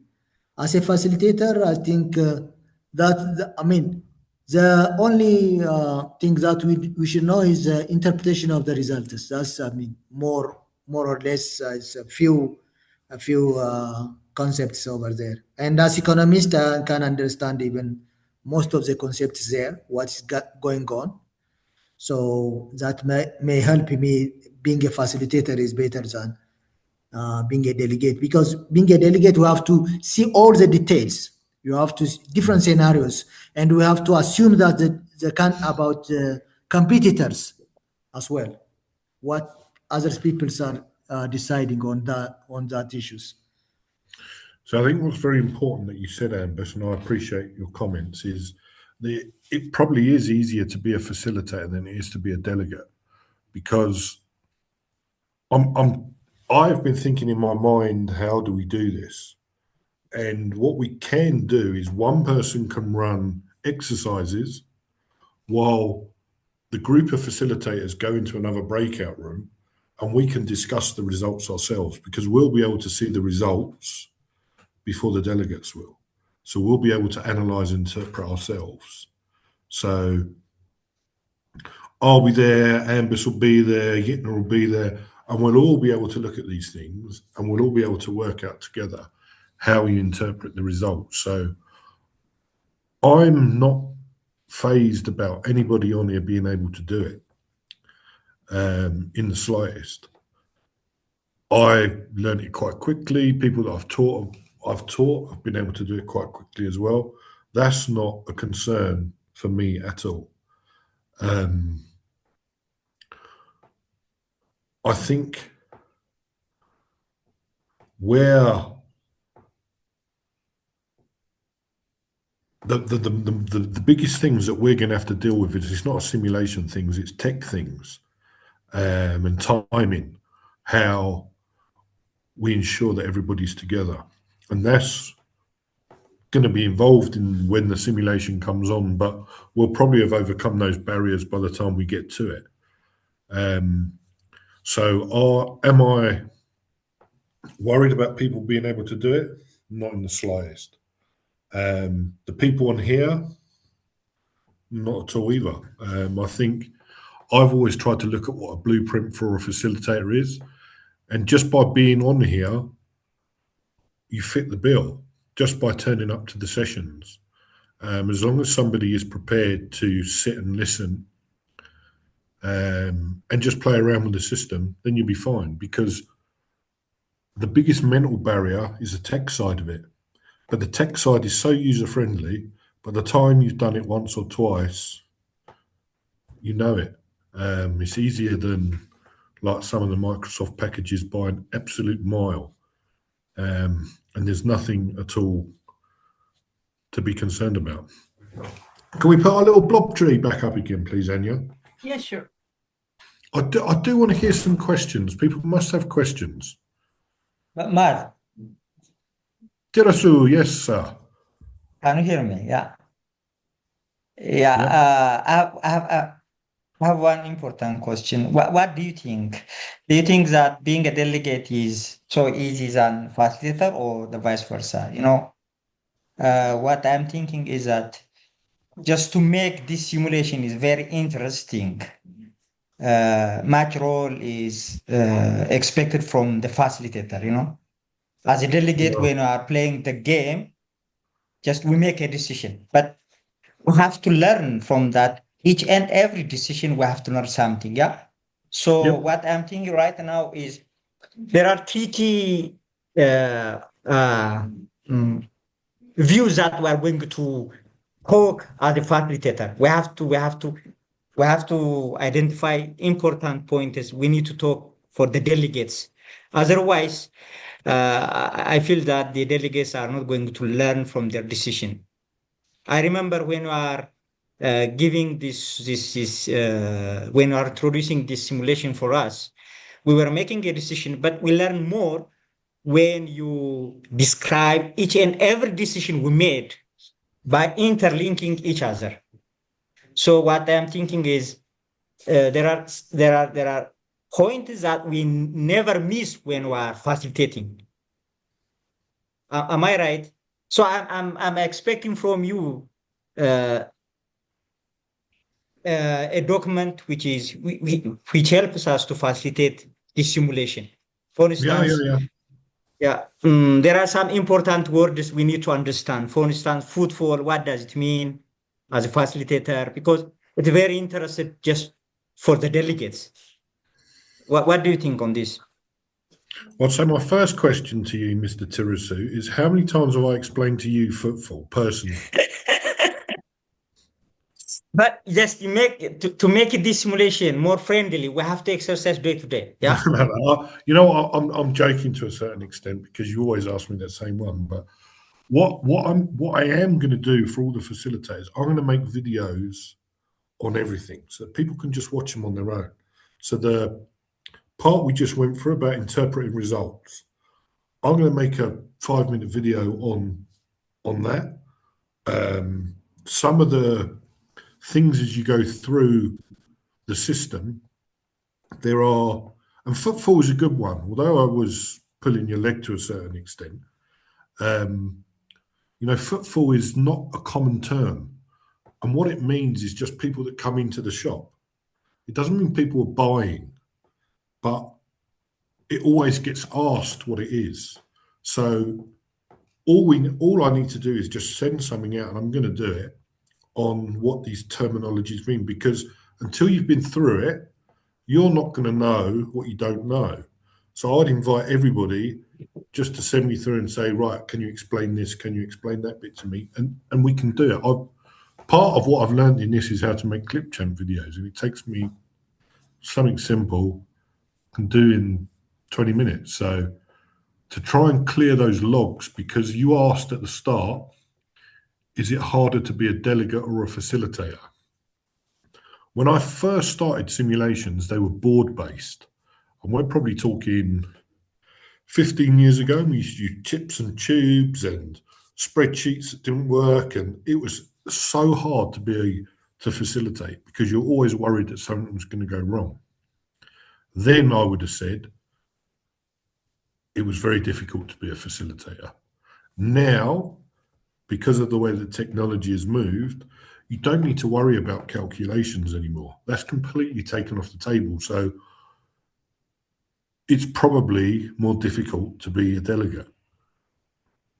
But that's still easy to do. Where's everyone on our blog? Sorry, Tirisu, did I answer your question? What happened to our tree? Where did it go? I don't know. Yeah, Matt. Yeah. Somebody took liberty to remove it. Now we have two. I promise you I'm not touching the tree.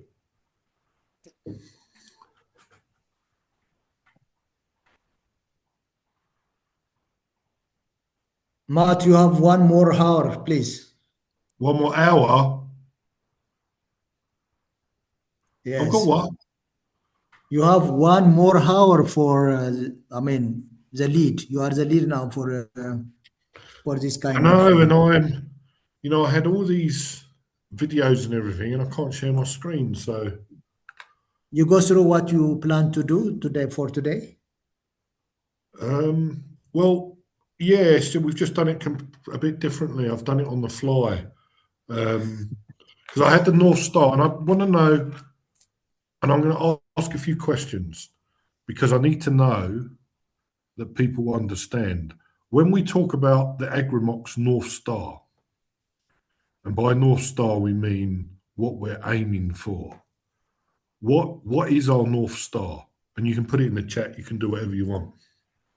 But when we say that, what do we mean? What did I say about the North Star? What is it we really want to achieve?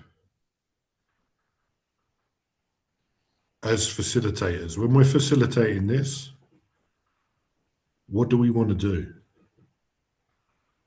What is the major output we want to achieve?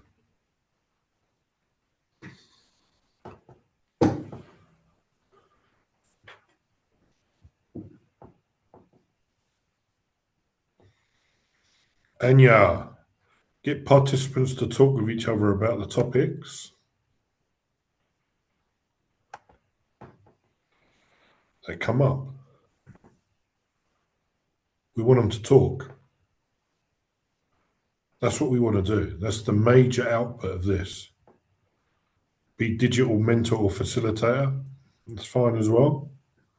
But our major North Star, the thing we're aiming for more than anything else, is to stimulate dialogue, especially between youth from different countries, because that's what virtual exchange is all about. Who thinks that the simulation is going to be hard?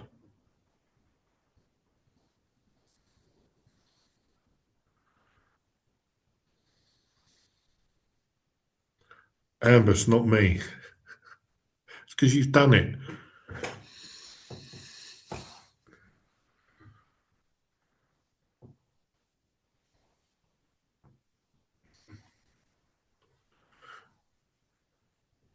And the issues, the main issues we're going to experience are going to be tech. They're going to be tech issues. One of the things that is very difficult to control is competitiveness, because that's just a dynamic you're never going to know. But you have to deal with it. And there's certain things that we've always got to do. I mean, when I say to people, how did you feel when you first facilitated? It's very, very difficult. Your mouth goes dry, you get nervous. Once you've been doing it for a certain amount of time, you laugh at yourself for feeling like it. But we should never forget that that's how we did feel the first time. And I'll never forget that. I said to her, I think it was Anya the other day, when I first learned to facilitate simulations, the guy who I worked with was horrible. And his philosophy is that if I don't cry, I haven't done a good job, because you have to cry to be a good facilitator. You know, that was what I was thrown into. And it was sink or swim, and I wanted to run away, because that was the person that was there to help me, that just told me that he's going to make me cry. So I was a bag of nerves. But that's not going to happen here. You've got a group of people all with different skills, all with different knowledge, and we're all going to build each other up. We're from different countries, different continents even. But the point of this is that we're learning together, and we're going to help each other. That is the whole point of this virtual exchange. And I think when Ambus is saying to me, I've got an hour to go, without being able to share, I'm going to find it very difficult to go for another hour. I don't think that's necessary. I think if you've covered everything that you wanted to cover, I think we can move straight into the last part, where we take some time now to download our certificates and then open the floor for any open questions or comments that there might be. For the 3 days session, actually, not for today. Questions, feedback, any concern, and if you have also some strategies, the way forward is welcome, I think. Shall we open the floor for question and answer? Yep. Matt, if you done so we go for that one. So yeah, no, I'm happy to take any questions. I actually cannot believe that people don't have more questions. I think there's loads of questions out there. But it's just going to be practicing. And there's going to be loads of questions as we go along. There's going to be lots of confusion at the moment, but that'll be cleared. Anyone that knows me knows I'll help you as much as you need help. So to get the simulation side, you should just be as relaxed as me, because I'll always help where you need help. You can have my contact details, you can have my email, phone number, whatever. And if you need help, I'll be more than happy to jump on and help. So, one question that I would like to put out there is, will there be another facilitator training just for the simulation, like a proper run through Yes. to prepare facilities? Okay. Then the second question that I would have is, will there be like tandems? So if I'm facilitating for the first time, will you be there as well? Yeah. I'll be there for all the sessions. Until you tell me to bugger off, I'll be there. Okay. Because I wanted to also say that for the mentoring sessions or facilitating entrepreneur sessions, that the same is true. So if you do not feel comfortable to dive straight into it, there's always the option to go in tandem and then just do some number of sessions together until people feel comfortable enough to run them themselves. So I'm also 100% willing to do all the sessions together with anybody who wants to become a facilitator or a mentor.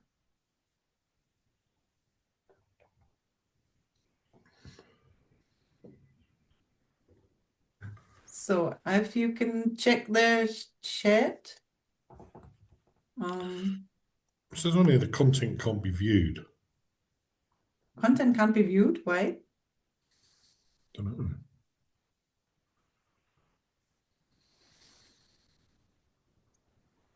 There should be a Anya, download. can you send that to me as well? Yeah, sure. same is So true. on make each a of the dissemination? certificates, they come in alphabetical order. Once you see yours, there should be a download button on the right upper corner. If you hover over it, it should show the download button. I'm putting the link in, Coley, because they are also uploaded already on the Moodle platform. I'm just putting the link in, so I don't have to send them all one email. Let me just get the link quickly. That's here. Just email them to me, please. It's much easier. No, that's a lot of work for me, Coley, actually.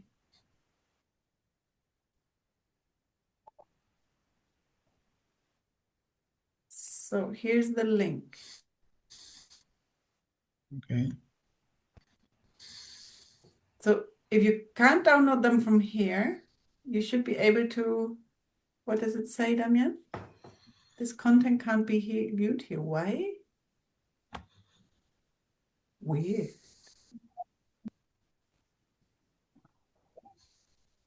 Let's see. Yeah, it says the same here as well. Yeah. That's weird. There's a link. Let me check if I can log in now. Maybe the network problem because I saw the certificates. Can you see Did them? you see them, Bente? Yes. Yes. You see them. And then when you hover over them, you don't see the download button? I downloaded. You downloaded it. Yeah, me too. But how do you know that the certificate is yours?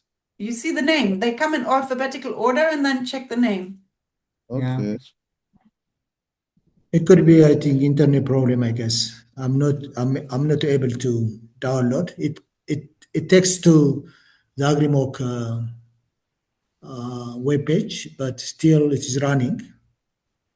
We hope that we can download later on, probably. So, like, if you find it hard to download it from here, you should be able to go to the Moodle link and download it from there.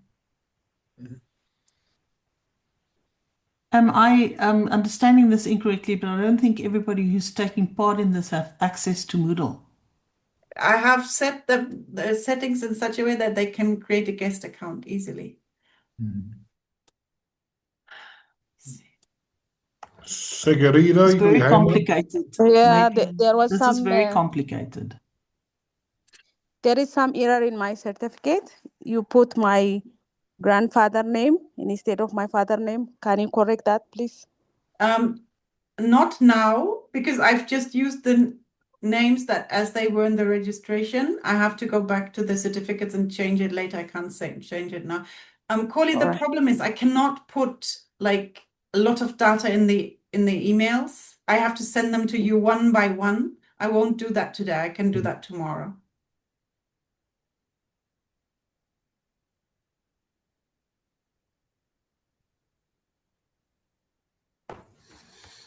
So somebody tell me, if you hover over the certificate, do you see the download button on the right upper corner? Yes, yes, Sania. And if you click on that, what happens? It downloaded. Is that the same for everybody? Because Damien said she could not view it. Me too. Ambas, I already downloaded for you. Okay, good. Thank you. No problem. I mean the internet problem in my office. That's you are in personal network, so that's fine. I'm also struggling. You're also struggling. But you have access to the AgriMocks, where you can download it from the AgriMocks. Yes, I have. That's great. That's great. Let's move to. Hello. Yeah. I am on the Moodle platform, but I don't know where to find it. The link. Did the link not take you directly there? I mean, it took me to the platform, just not exactly where it is. The link should actually be directly. Let me check, because I copied the link to actually that part. Okay, let me go.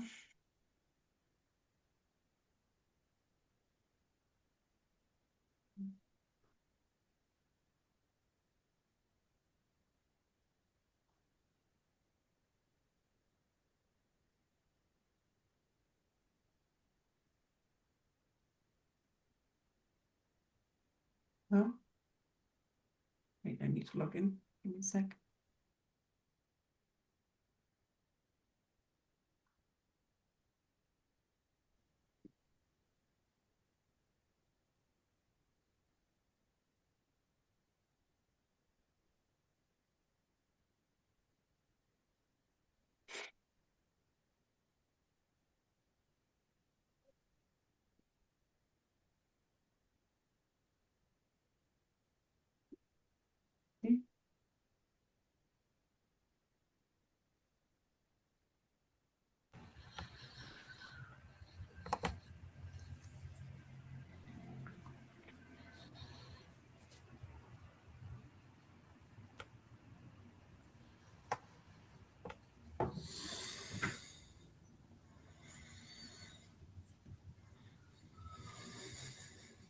So we move to question and answer. Yeah, that's just why Anya's trying to figure that out. If there's any questions. Yeah. It's not only related to, I mean, today's topic, but it's since we started last Monday. So any concern, comment, feedback, the floor is open now for discussion.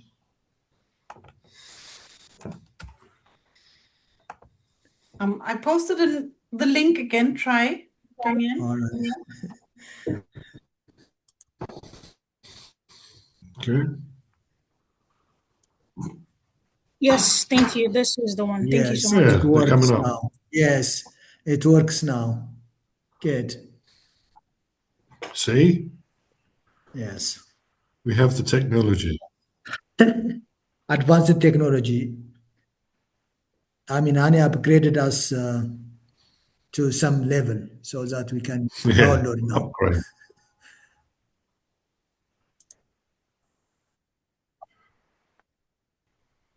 Yeah, correct. It's correct. Oh, it's very nice. This is the simplest and easy way. Sorry. Hello. Yes. Yeah. Anya, sorry. Yes. I don't see mine or anyone from my teams.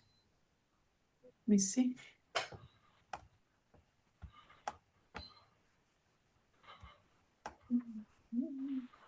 Damien. That's true. Then you were not in the registration list. Because I follow the Sorry. list of From regis- Yitna's. yes. Okay. The initial communication said we could either register on the Moodle platform or we could use. So if you've done it on the Moodle platform, you don't need to. Okay. The Okay, easiest then is put the names in the. Okay. Who was now the person who had the wrong name? Please put the correct name in the chat. And then Damien, you put the names of your team in the chat so I can try to create them now. Okay. Thank you.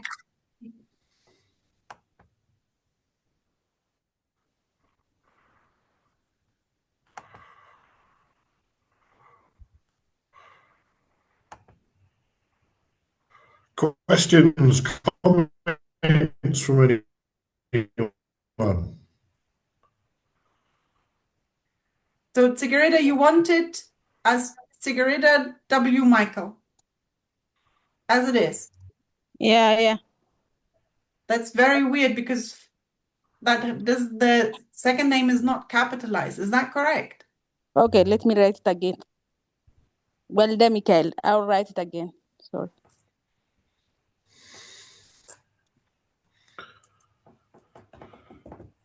Matt, Has you anyone want to got- say something, please? No, if anyone's got any questions, just put them in the chat or Yeah, unmute but themselves. I will say I was expecting Matt to exercise those things in let's say in a room, in a separate room. So unless Yeah, otherwise, but I don't know why it wouldn't let me share, Amber. So we couldn't do it. I've got a list of 8 things I wanted to do, but yeah, I just couldn't do them. But we will do all this. We'll have a separate session, and everybody that wants to be part of it will take you through as delegates. We'll take you through the system, and we'll take you through a proper trainer on the system. Because by the time somebody goes to facilitate, they have to be ready. And I know the process we have to go through. for the WhatsApp group, Could I? What is the I don't timeline? think, Sorry, can I speak? please. Of course you can. Okay, I just want to know when does the actual facilitation start, and then how long is the facilitation? Because I see with the simulation, it's got different months. Like, or is that just a simulation? Like, it's not a real month. Like, Yeah, how long would the program take, and when will it start? so the simulation is the last week of the program, which is week 6. When it actually starts, we're looking to do a pilot in July. That'll be the first one. And dates will be sent out for that. And I think then after that, we're going to start putting the calendar for the cohorts together.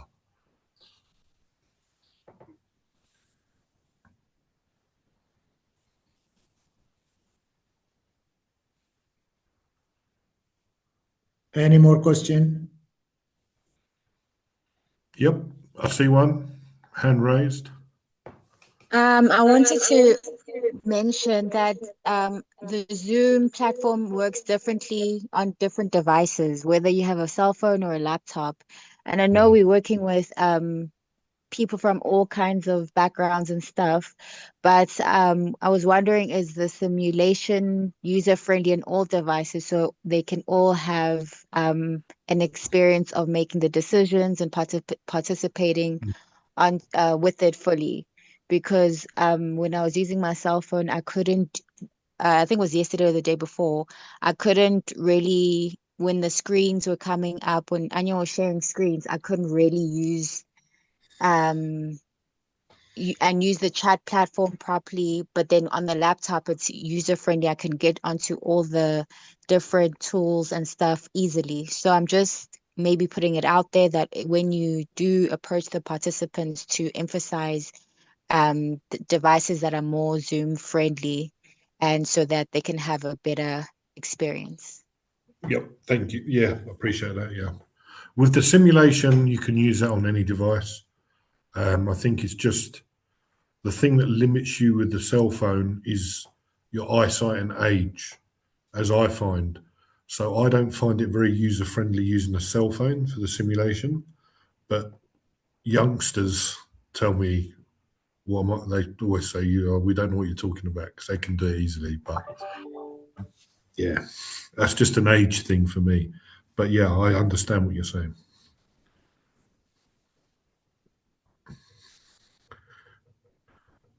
Well, have you come up on my screen getting it? Have you got a question? Getting it. Do you have a question, please? Actually, I don't have a question, but I don't want to say a few words to thank those presenters who have been with us for the last 2 days. And also, despite the challenges I have been facing due to poor internet connections and other issues, but I have been trying to attend all the sessions. So I would like to thank all involved. And also, I think I think 3 of us have attended this training from EDI, me, Gereda, Tsega, and Addis Adam. We are thankful for having this opportunity. Thank you.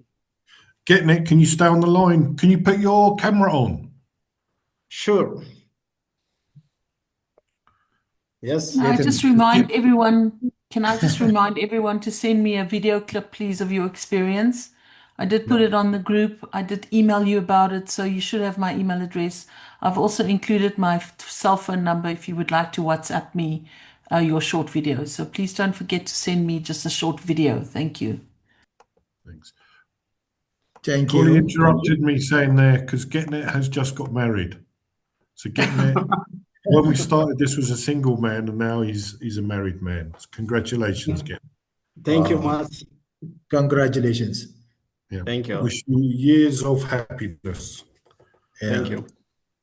And Getting It, don't forget that we have also the video. If you miss some minute or some concepts, you get again from the video uploaded from Anya.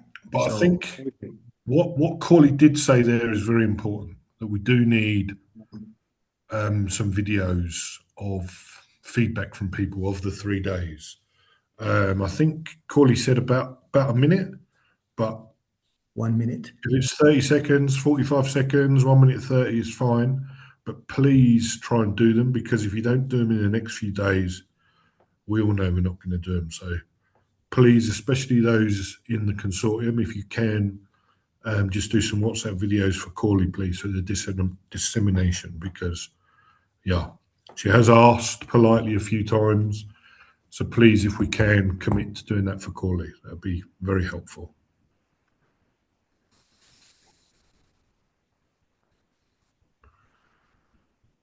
Any more question, concern, suggestions?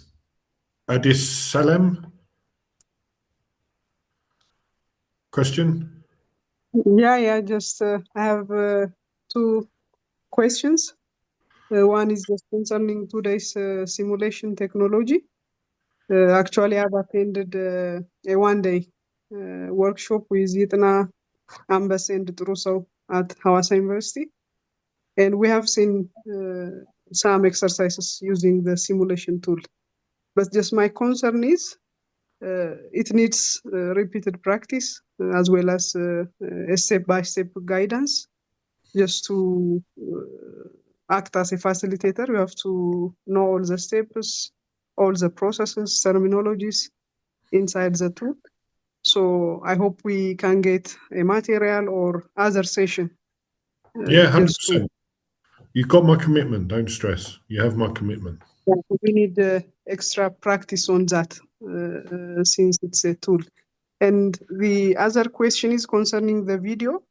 What just is for Corley, I think, if I didn't miss her name. On the email, we have seen the video is about our training experience. So I have just prepared nearly 1 minute video, which explains my experience on the topic, on the AgriMock and other related things with this topic. So are we expecting to send that video, just our experience on the training? Because I am asking this, you are mentioning about something, feedback of the training, and that idea clashes. So which one is correct? Are we expecting to send the video of just the pre-training experience of ours? Just of these 3 days, and I find when you do these things, try not to overthink what you're going to say. Just say, I attended it for 3 days. This is how I found it. Your name and where you're from, and what you thought of it. But just be honest. Just don't overthink. Just say your name, where you're from, as part of AgriMocks, you attended the training, and this is what you thought. So it's just of these 3 days if you can. Am I right with that, Corley? Yes, that's perfect. I think if people can start with their name, say who they are, and then Where they're do a from. 30 seconds or 45 seconds or a minute, just some feedback, that would be great. And just email it to me or WhatsApp, whatever is convenient. Please try to say what country you're from as well. That would be brilliant.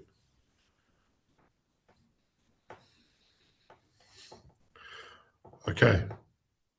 Is your hand still up, Adisalam, Adisalam? is it your hand is Is that still from earlier before? or a new hand? No, actually it was the previous one, but I still want to make sure Yes. on the video. So let us send what we have prepared, and if you have to change it, we will get the feedback soon. I hope so. Thank I you. promise you it'll be perfect, Adisalam. Don't stress. Yeah. Okay, are there any more questions from anybody? Comments, anything? Or we'll close. I think, Mats, if you don't have any, I will add some. I think from your communication with Anya, I guess from now, what I heard is you will prepare, pre mentorship, right? In July, I guess. So can we know that that plan and how many sessions? And then if you give us that idea, people may be ready for this kind of simulation model. For us in our WASA team and around WASA people, we are a little bit familiar, but for others, they need more time and engagement.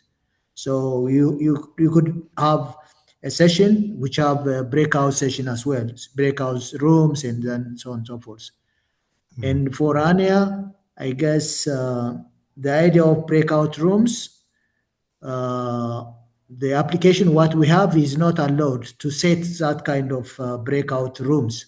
So how do you think that? Can you give us access for Zoom so that we can have a breakout sessions at that time of training? So I also assume that this breakout session also, be tried by we as a facilitator as well. So that kind of, concern may be reflected not only from me but also others. So can you say something about that, Anya and Matt, Yes. please? So because I have a professional Zoom account through the university, I will set up all the sessions, all the Zoom sessions through my account and make anybody who's going to facilitate co-host to that session. That means you have access to all the breakout rooms, you have access to all the whiteboards that we have prepared, and you can use the 90 minutes without any disruptions and without any cost. We as the AgriMocks team will now need to start setting up the schedule, the timetable, which partner will offer which session. And then people need to sign up and say, okay, I want to be a facilitator or a mentor for that session so that we can put it all together. And then I will set up the Zoom sessions accordingly at this time frame.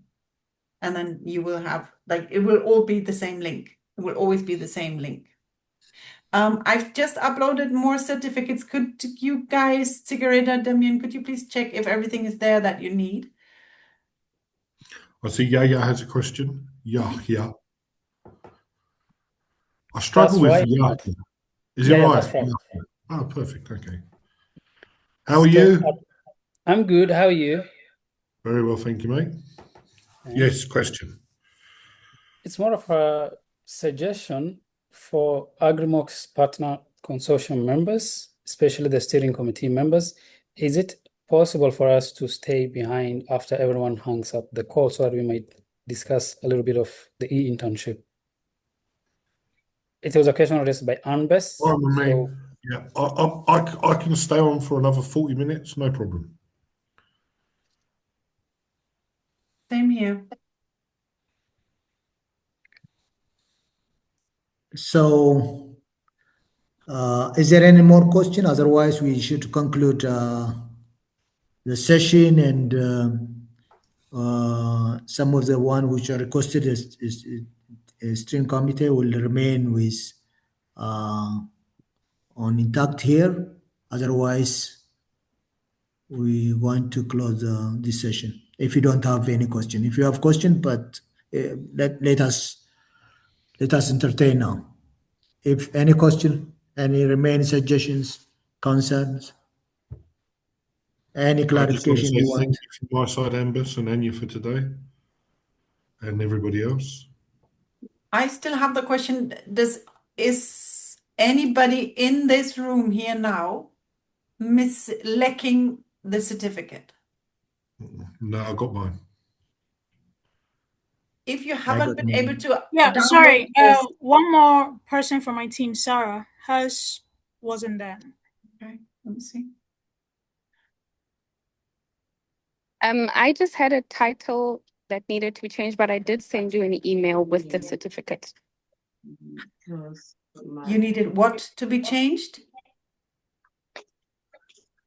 My title just was not correct, so I just sent an email with the certificate for that, please.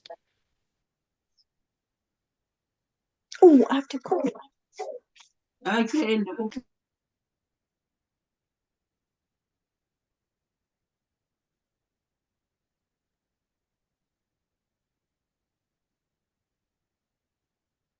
Sarah's up, Damien.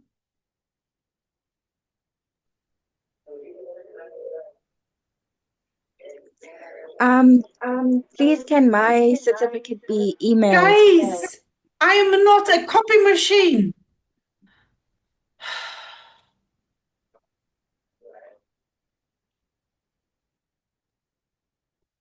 So Pascaline, you send me yours. What is wrong with that? I'm sorry, I didn't. So I see, please correct my title. So what is the correct title? Doctor. Oh, sorry, it's doctor.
You want it on AgriMocks or here in the chat?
Okay.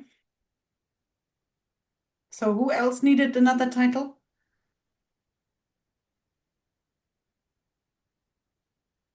My title is also not correct. It's Ms., but that's fine. I'm Professor, but that's fine.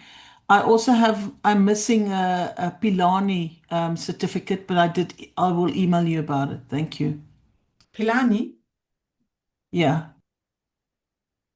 Yes. Her name is Matlo Lang. Matu Lang Pilani. It's not on Webe Moodle either. Was she in? Is a woman or a man? Sorry, It's a Prof. woman. Kohli. It's Prof. Yeah. Kohli. It's Yes. Pascalina. It's the same person. Oh, Pascalina, It's you there? Ah, okay, sorry. I'm just checking. Okay, sorry. Thanks, Anya. It seems okay. Thanks.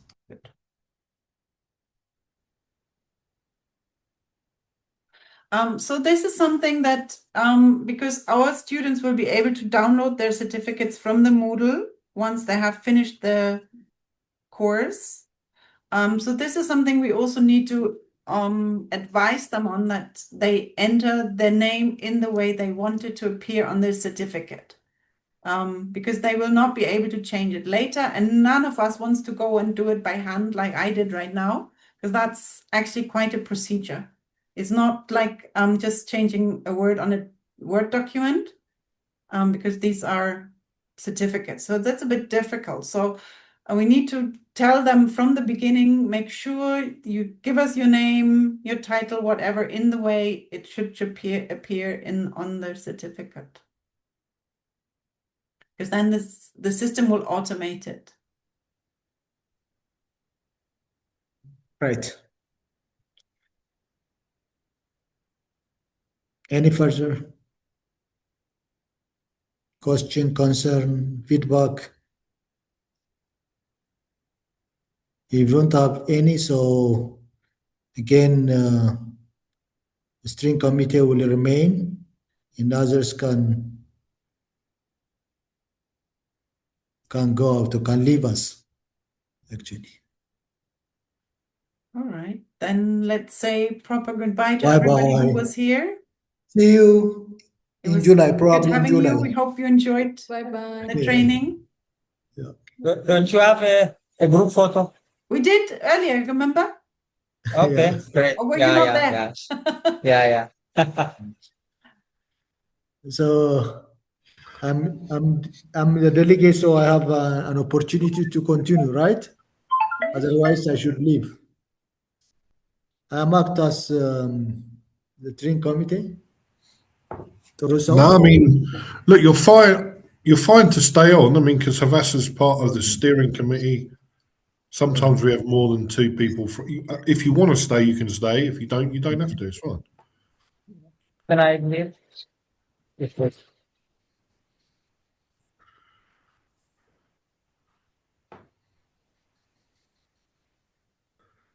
There has to be one person from Havasa here, but you don't have to all be here.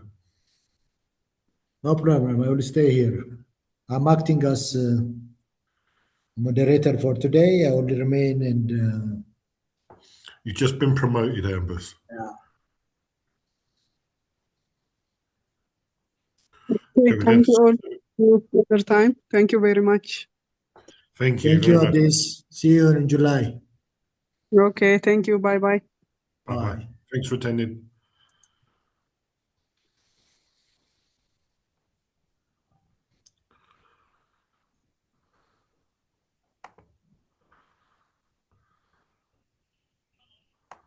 I didn't hear anything from Dragana today.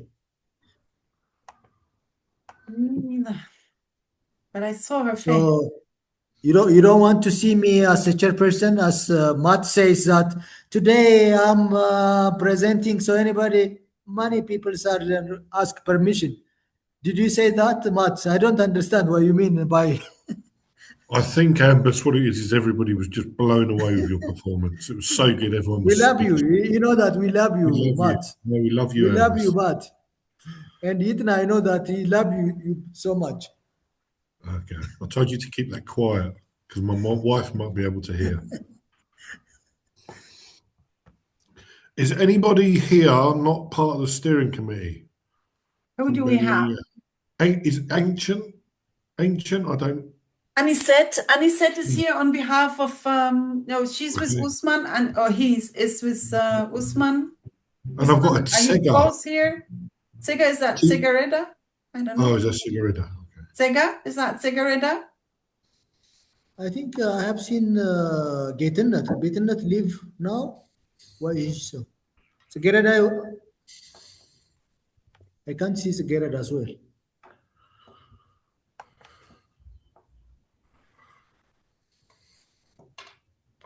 Okay, I think that's everyone. Usman are you still here? Are you joining us or is Anisette joining us? Can one of you? Okay, good morning. I can let Usman stay with you. I don't know. I will try to call him. Because he's still in the call, but I'm not sure if he's behind his black tile.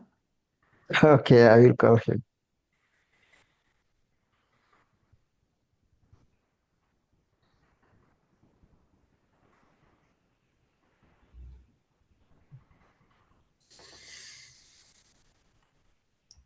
Okay, so Yahya, do you want to start? Yahya?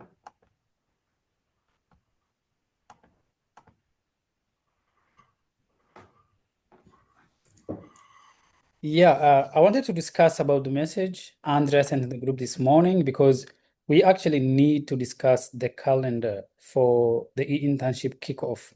Now that we did the training for the facilitators and mentors, it is good to discuss the timeline for when the first batch can be started.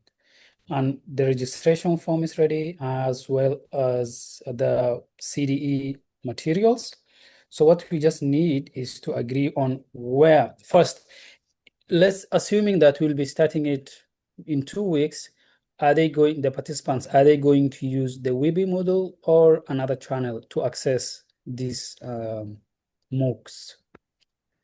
For right now, we only have the Weeby Moodle. There is no decision yet from South Africa, as far as I know from Koli.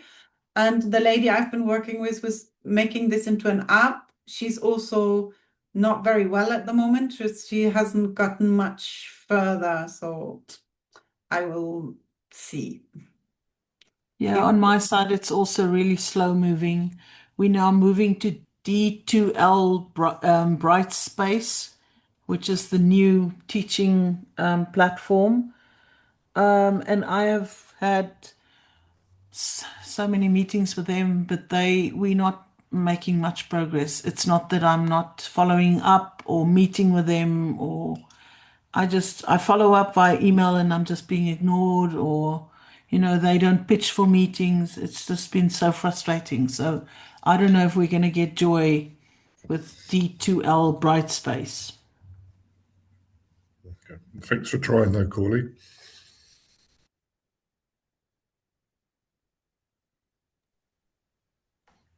Okay, so from a platform point of view, it looks like it's Moodle for the minute. Yes. Is that what I'm hearing? Yes, correct. Because that's all set up. There's nothing wrong with it. The joining settings are in such a way that anybody can join it without registering. So that shouldn't be an issue. And once we get an app, that would probably mean we still use the Moodle, but people can access it through the app. So that it has a easier interface on the phone.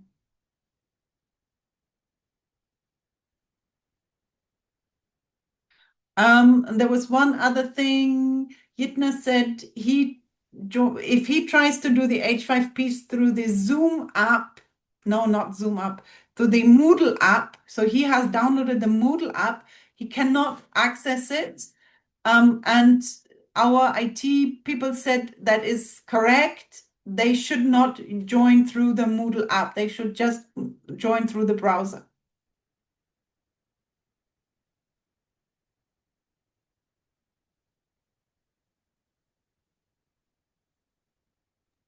Sorry, I have a question. If there's a challenge with accessing Moodle, can we use WhatsApp as a backup? How? Sharing the information or Moodle via WhatsApp, sending the participants the information or the modules on WhatsApp.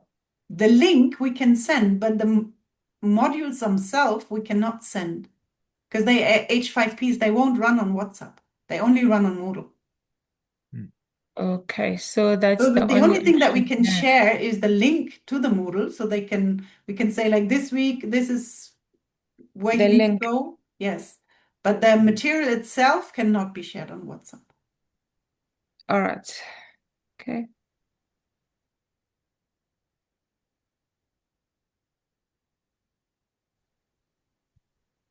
Yeah, Andrea.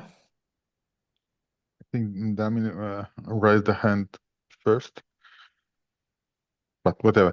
I have two questions.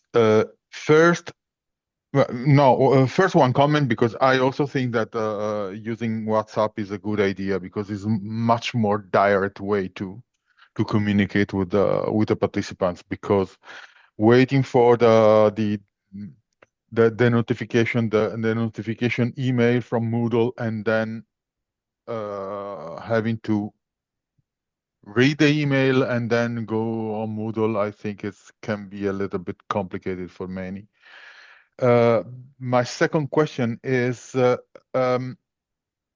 the two courses, the English version and the French version, in two completely separated Moodle, or they can kind of communicate? Because I have no idea how many participants French speaking we will have, and I fear that if the two modules are not communicating somehow, they can miss something, especially if there are only 4 or 5 participants over 80 or 100 that use the French version, and everything and all communication, all information will be only on the English version. That's my concern.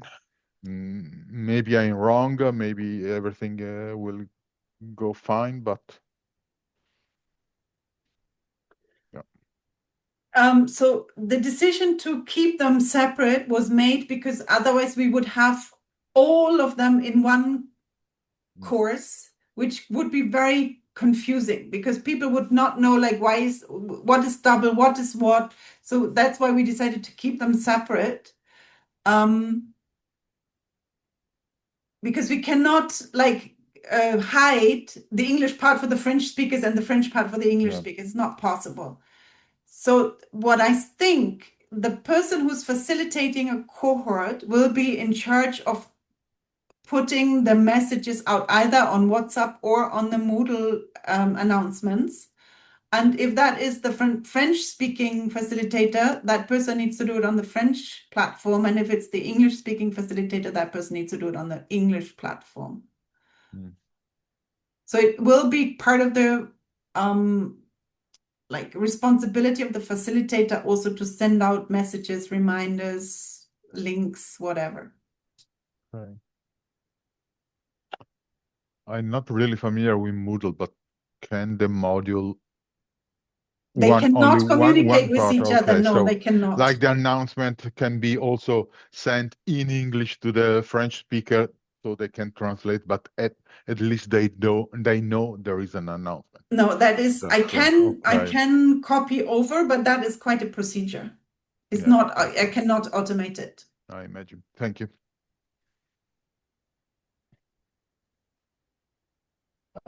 Another question from my side is, for instance, if our participants would like to start the internship in a week or two, are they able to do that with the available materials there, or should we wait for everyone, every partner, to ensure that we start it at once, or can we begin it, separately?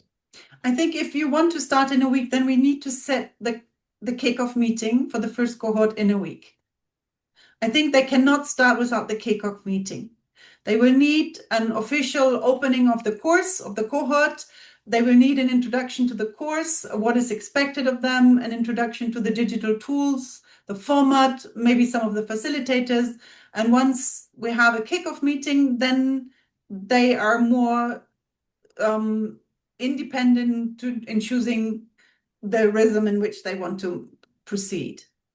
The MOOC is all done, so anybody who's now going on the MOOC can go through the full course without interruption. That is all done. We then need to say, if we say we have the kickoff meeting in a week, then we also need to set the schedule for the next 6 weeks, who is going to facilitate and who's going to be the entrepreneur. So I would then need to communicate with my entrepreneur immediately and see if he's available on which dates for the next 6 weeks. And then we can start the first cohort, by all means. Great. So from the POV of quality assurance, we have KPIs. Like, for instance, every partner has to register 250 participants. Correct. What happens if some partners aren't able to meet these KPIs? Because in general, the project needs to have 2,500 graduates. Correct. So how are we going to do? For instance, if one partner has 400 participants and another one has 100 participants. Then I'll take them, because I will have huge problems to bring 250 people on board. So I think anybody who has more than 250 is more than welcome to bring them on board. Yes. Because we will have shortcomings on other places. So whoever joins, even if we bring 3,000 participants in the end, I'll be happy to accommodate that. Okay, great. So the other thing is about the name for the e-internship. We can just say e-internship. We actually need a name which is catchy. We have a few ideas here and there, but I don't know if we actually thought about that. Like, we actually need a name for the e-internship so that it can be catchy and easy. How about that here? You want to rename the whole project? No. How do you want to call it? For instance, let's say Rural Rice, because this is based on students and youth from the rural areas, for instance, or maybe doing rural business, something like that. But if you like to name it AgriMocks internship, I don't think it gives. What does AgriMocks mean? That's question one. So if you just say student internship, what is this about? So we just need a very short, catchy name that gives some sort of introduction to the internship itself. Okay, I have two remarks to that. I think giving it a completely different name will be an issue, because all the materials that are out there talk about the AgriMocks e-internship. It will be confusing to give it now a completely different name. I think the students will just need to get used to that. This thing is called AgriMocks e-internship. on the other hand, if you want to come up with a catchphrase for now bleeps that we will put out on social media and stuff, then you can just give it like a shout out. You say like this, like whatever catchphrase you want, but then you still label it as AgriMocks e-internship. Then I have no problem with that. But otherwise, I feel it will be, we would need to go through all the materials and change the name. Didn't Webbing come up with the name AgriMocks? AgriMocks was the name from the beginning. Yeah. And it was come up by Bebin, exactly. I think others are raised. Is it on names? If your names, please talk directly instead of raising your hands. And Damien wanted to say something. She raised her hand. I mean, earlier, yeah. On the name, hello. please. Yes, thanks. Okay, so what package 3 is a lot of work, and Kita and Nikosa are co-leads on this. There are a few things that I'm a little bit worried about because of what I thought we were going to do and now what it seems like is going to happen. So the first thing is a suggestion. WhatsApp can be a great way for us to communicate with our participants. I was thinking if we created a WhatsApp community first, that would be great, so that we can have all the cohorts in the group. If some become alumni, if they pass through, let's say, the first stage, we can maybe have them back as mentors. I don't think that would be a terrible idea. Or we can also use Telegram. The cool thing about Telegram is that if you put a message in there and somebody joins, let's say a month later, they still get to see whatever it is that you put in there. So whatever announcements, whatever thing I want to sort of get clarification on is I understood it as well, after a lot of discussions, that if I'm bringing my 250 participants, in I think one of our SC meetings, I kind of understood it as if I bring my 250 participants, Anya gets to train them, which is perfectly fine by me. But at the end of the day, do we say that it's Anya's institution that, because if my participants are available now, or they get to pick when they want to do the training, I'm sure a lot of Ghanaians will want to do it with someone from Germany or someone from Finland, like that's very normal and common. So in that case, does it say that Kita from Ghana have trained my 250, or does it say that Anya, Germany has trained? I don't know if that made sense to anybody, but yeah. Now, Damien, as long as you bring your 250 people, you've done your job. It won't count towards Germany. If they're Ghanaian, they'll count towards Kita. You're bringing them. We all have to find delegates to participate. Whoever trains them is irrelevant. It's who brings them. And I will not be training all of the 2,500 participants, for sure not. Sorry, I meant 250. Sorry. I'm just going to be doing 2,499, and the rest of us will share out the other one. Yeah, no.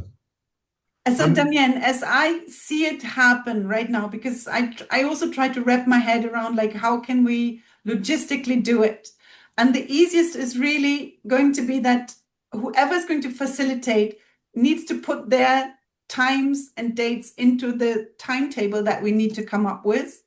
And then students can pick a cohort that they want to follow along with a certain facilitator. Maybe they can also jump, I'm not sure. But so if you guys say they want to follow the cohort that is facilitated by Anya, they'll be trained by me. But I hope they will have somebody in tandem going along from the guys that we just trained And at some point, they will offer their own classes. And if they say, no, we want to be with somebody who's facilitating from Ghana because then we feel more comfortable, then they should be in a group that is facilitated by one of your mentors or facilitators. I see Andrea has his hand up, right? Can I make a suggestion? Corley had her hand up, but she's gone now. So Andrea, I do apologize to Andrea, sorry. But why don't we say, let's try and have a proper steering committee meeting, right? Sometime this week, yeah? But why don't we put questions together through Moodle or wherever we're going to put them so we can say, this is my concern? Because I'm feeling that we're asking Anya questions she's not prepared for, which, you know, if we have a little bit of time to digest, we can have a time to think about it. I'm not even in charge of work package 3. No, I'm done with work I package wasn't, 1. no. Sorry, I have to clear this up. Okay, so I've put together a whole team. I have someone who is in charge of students. I have someone who is in charge of facilitation, M&E, who is in charge of even the curriculum. You know, I've separated everything. But whenever we have these meetings, and I feel like I'm quiet most of the time, so I like to listen to, you know, what you guys have to say. It's not to Anya, it's to the whole group, because I felt like most of you guys understood it that way, that is how that will work. I had a concern, especially with that plan, because another part of AgriMocks is intercultural dialogue. If I'm only training Ghanaians, how are they going to, that aspect of the project, that doesn't work. I don't know if what I'm saying makes sense. Yeah, the problem is, Damien, sorry. There is no problem, Damien. There is no problem. You won't be training only Ghanaian. So the thing is that all of us, we need to bring, as we said, 250 people. So we said to European Commission that we do that as a consortium, 2,500, right? Per partner, 250. If we don't do that, legally, we can stay without the money as a consortium and as a partner. So that is the thing if you have less than that number. Then if you have less than that number, you must find a extremely good justification how you will justify your institution or your consortium, in talk with project officer why you didn't match that numbers. Okay? So nobody wants that. We all want that we said that we fulfill what we said, because we don't want to lose money. None of you, I know, as an institution and as a consortium. Okay? Because, for example, if Webin fails and we bring, I don't know, only 100, HSVT won't be guilty. HSVT will take money from us because I failed. Okay? When it comes to that level, then it goes on institution, not as consortium. So if, I don't know, Kita fail or a HAMC will stay without, or Kita, you will stay without the money. The rest of the consortium, if the rest of the institutions, if they did everything right, they will have the money. So, that's why I know that you don't want that.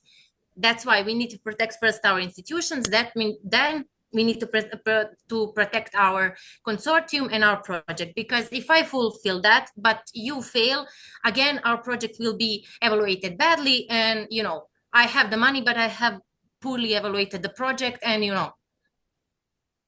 again, it's not good. The whole point of intercultural dialogue is, and this internship is, that all of our countries contribute. So yes, we will be bringing our participants from our countries or different countries, but taken to our internship by us. But all sessions will be for all of them. So I won't have a session and say, no, I have session only for Serbian students or students from Finland.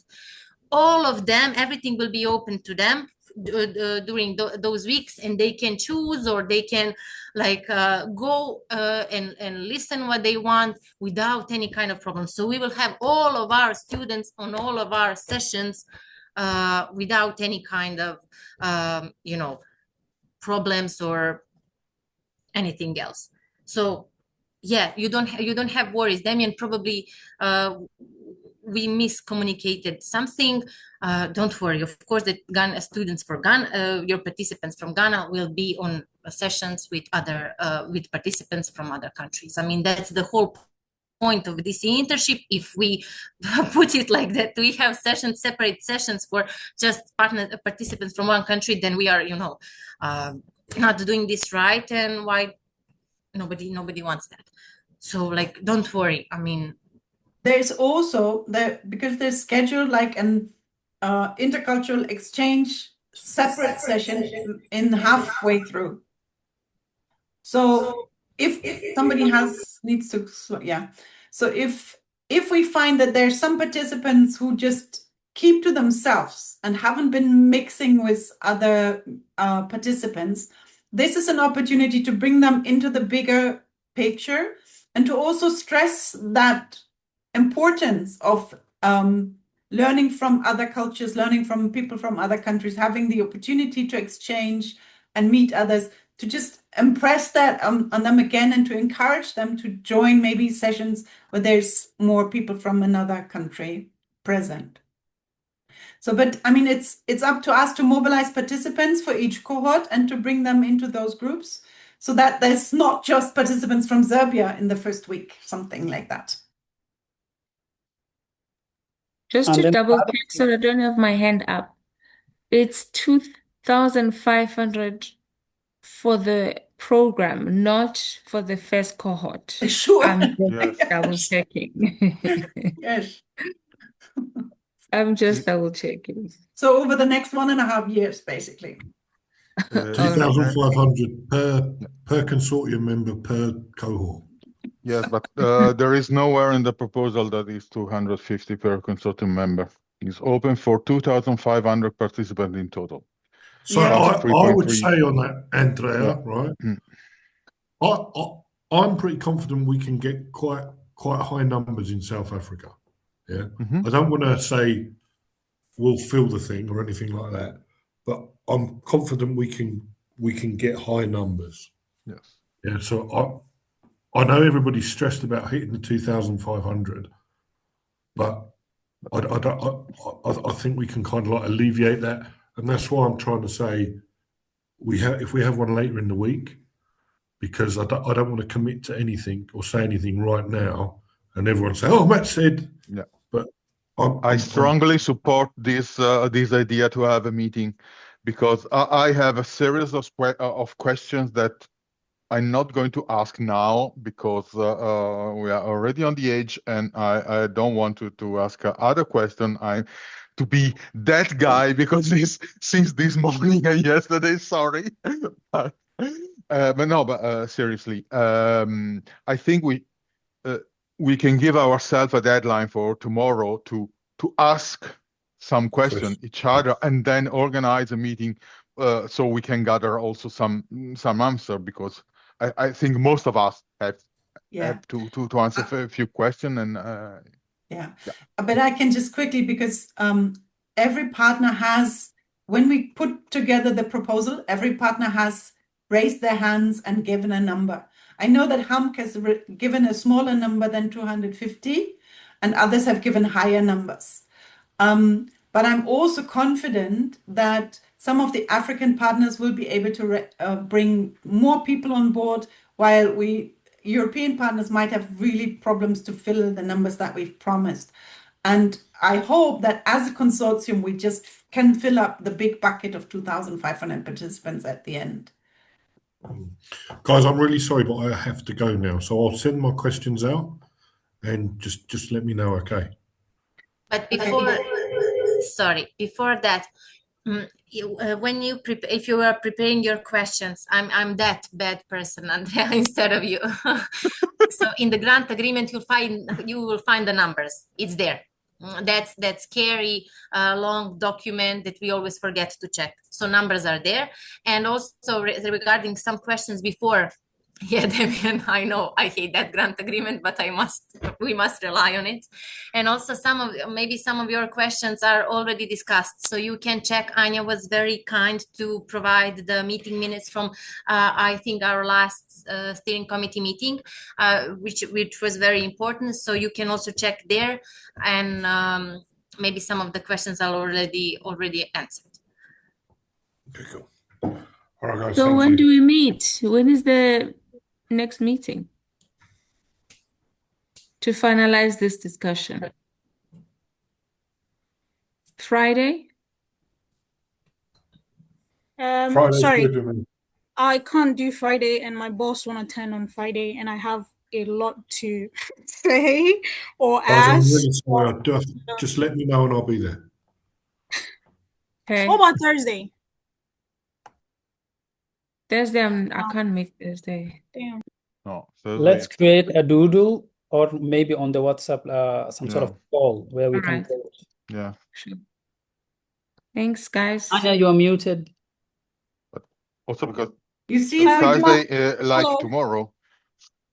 Tomorrow I have a doctor's appointment in the afternoon, but I can do the morning. No, yeah, tomorrow I'm completely out. But And I also feel like I'm knackered after these 3 days. I really need maybe a day of not. beginning of next week, something like that, or yeah. That But again, I think the idea of doodle is The problem with the doodle really is always you get 3 people who can, 3 people who can't, and then in the end you have to make a decision with. Yeah. Or how about a WhatsApp poll? yes, we can do a WhatsApp poll. That works too. But it's a critical meeting. It won't be recorded if it's on WhatsApp. No, just the poll. It will be on WhatsApp and maybe or even email. You mean the poll? Okay. Anya mentioned it's going to be, I think it is better to decide right now because in the next week people How about are. Tuesday? Is everyone available on Tuesday? Yeah, that's what I'm pushing. Tuesday is good. Maybe. Tuesday. What about Tuesday? Yeah. Okay. Damian, Tuesday. Good. Which time? Sorry, Tuesday. No. You're the one who wants the meeting, Damian. No, I'm sorry. No, I do. I'm sorry. There's a conference my boss put me in. Okay, I'll make On it work. Monday. I'll step out. No, Monday I'm traveling to the conference. Tuesday I'll step out. I'm sorry. I'll step out and I'll join the meeting. I promise. I'll be there. Which time? At what time? This Friday. No. A little Please bit don't early. make it Tuesday. 8 a.m. Ghanaian time. Maybe after 8 Ghana time. I beg. 9 a.m. Central European time or 10? No. 10. 10. No problem. 11. Okay, 10. 10. Damian, what is 10 your time? Maybe I the think same. that is 8. 9. If you guys do, wait. What time is now? Right now. What time is it now there? Is it? It's 5 here in Europe. It's 3. It's 3. Yeah, you guys are Okay, it's 5 here, so you're 2 hours behind. 8 a.m. for you. Then let's meet at 11. Then it will be 9 her time. 9. Yes. Yeah. That'll be Nice. great. Thank you. So sorry, Anya. 11 your time, Anya. Okay, because it's also my time, so that's fine. I should be clear for me. When is that? The day? Please repeat. That is Tuesday, 11 o'clock German time. I'll send out the Zoom link in 5 minutes. Okay. Oh, great. Then because I'm just deciding on behalf of Yitna, so I should be care. Or you should attend it. If Yitna can't do it, then you have to do it. Okay, fine. Okay.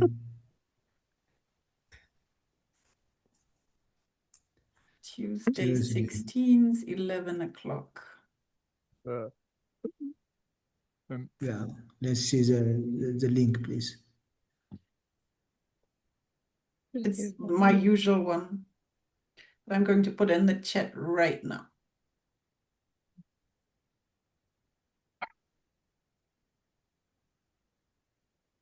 Thank you so much, everyone, for the last 3 days because it has been quite intense. And sorry for not being able to attend the first hour today, but the other project is much worse than this. So I had a meeting that I couldn't say no at. Okay, I've put the meeting there, but I'm also going to put it in an email or in the group chat. And Fantastic, thank yeah, today was a bit. I was actually thinking, okay, today is not so hard because I don't have to present. Then in the morning, it was like, I need to make 37 certificates on the spot. And then I need to make a presentation for the recap. So I was actually working until 1:30 and then I went straight into the meeting. I haven't even had lunch. Okay, so I'm really, really tired now. Well, Thank you. Thank you so much. Thank you, everyone. Have a nice Thank you, time. everyone. Bye Bye bye. bye. See See you in the you. next meeting. Thank you. Bye.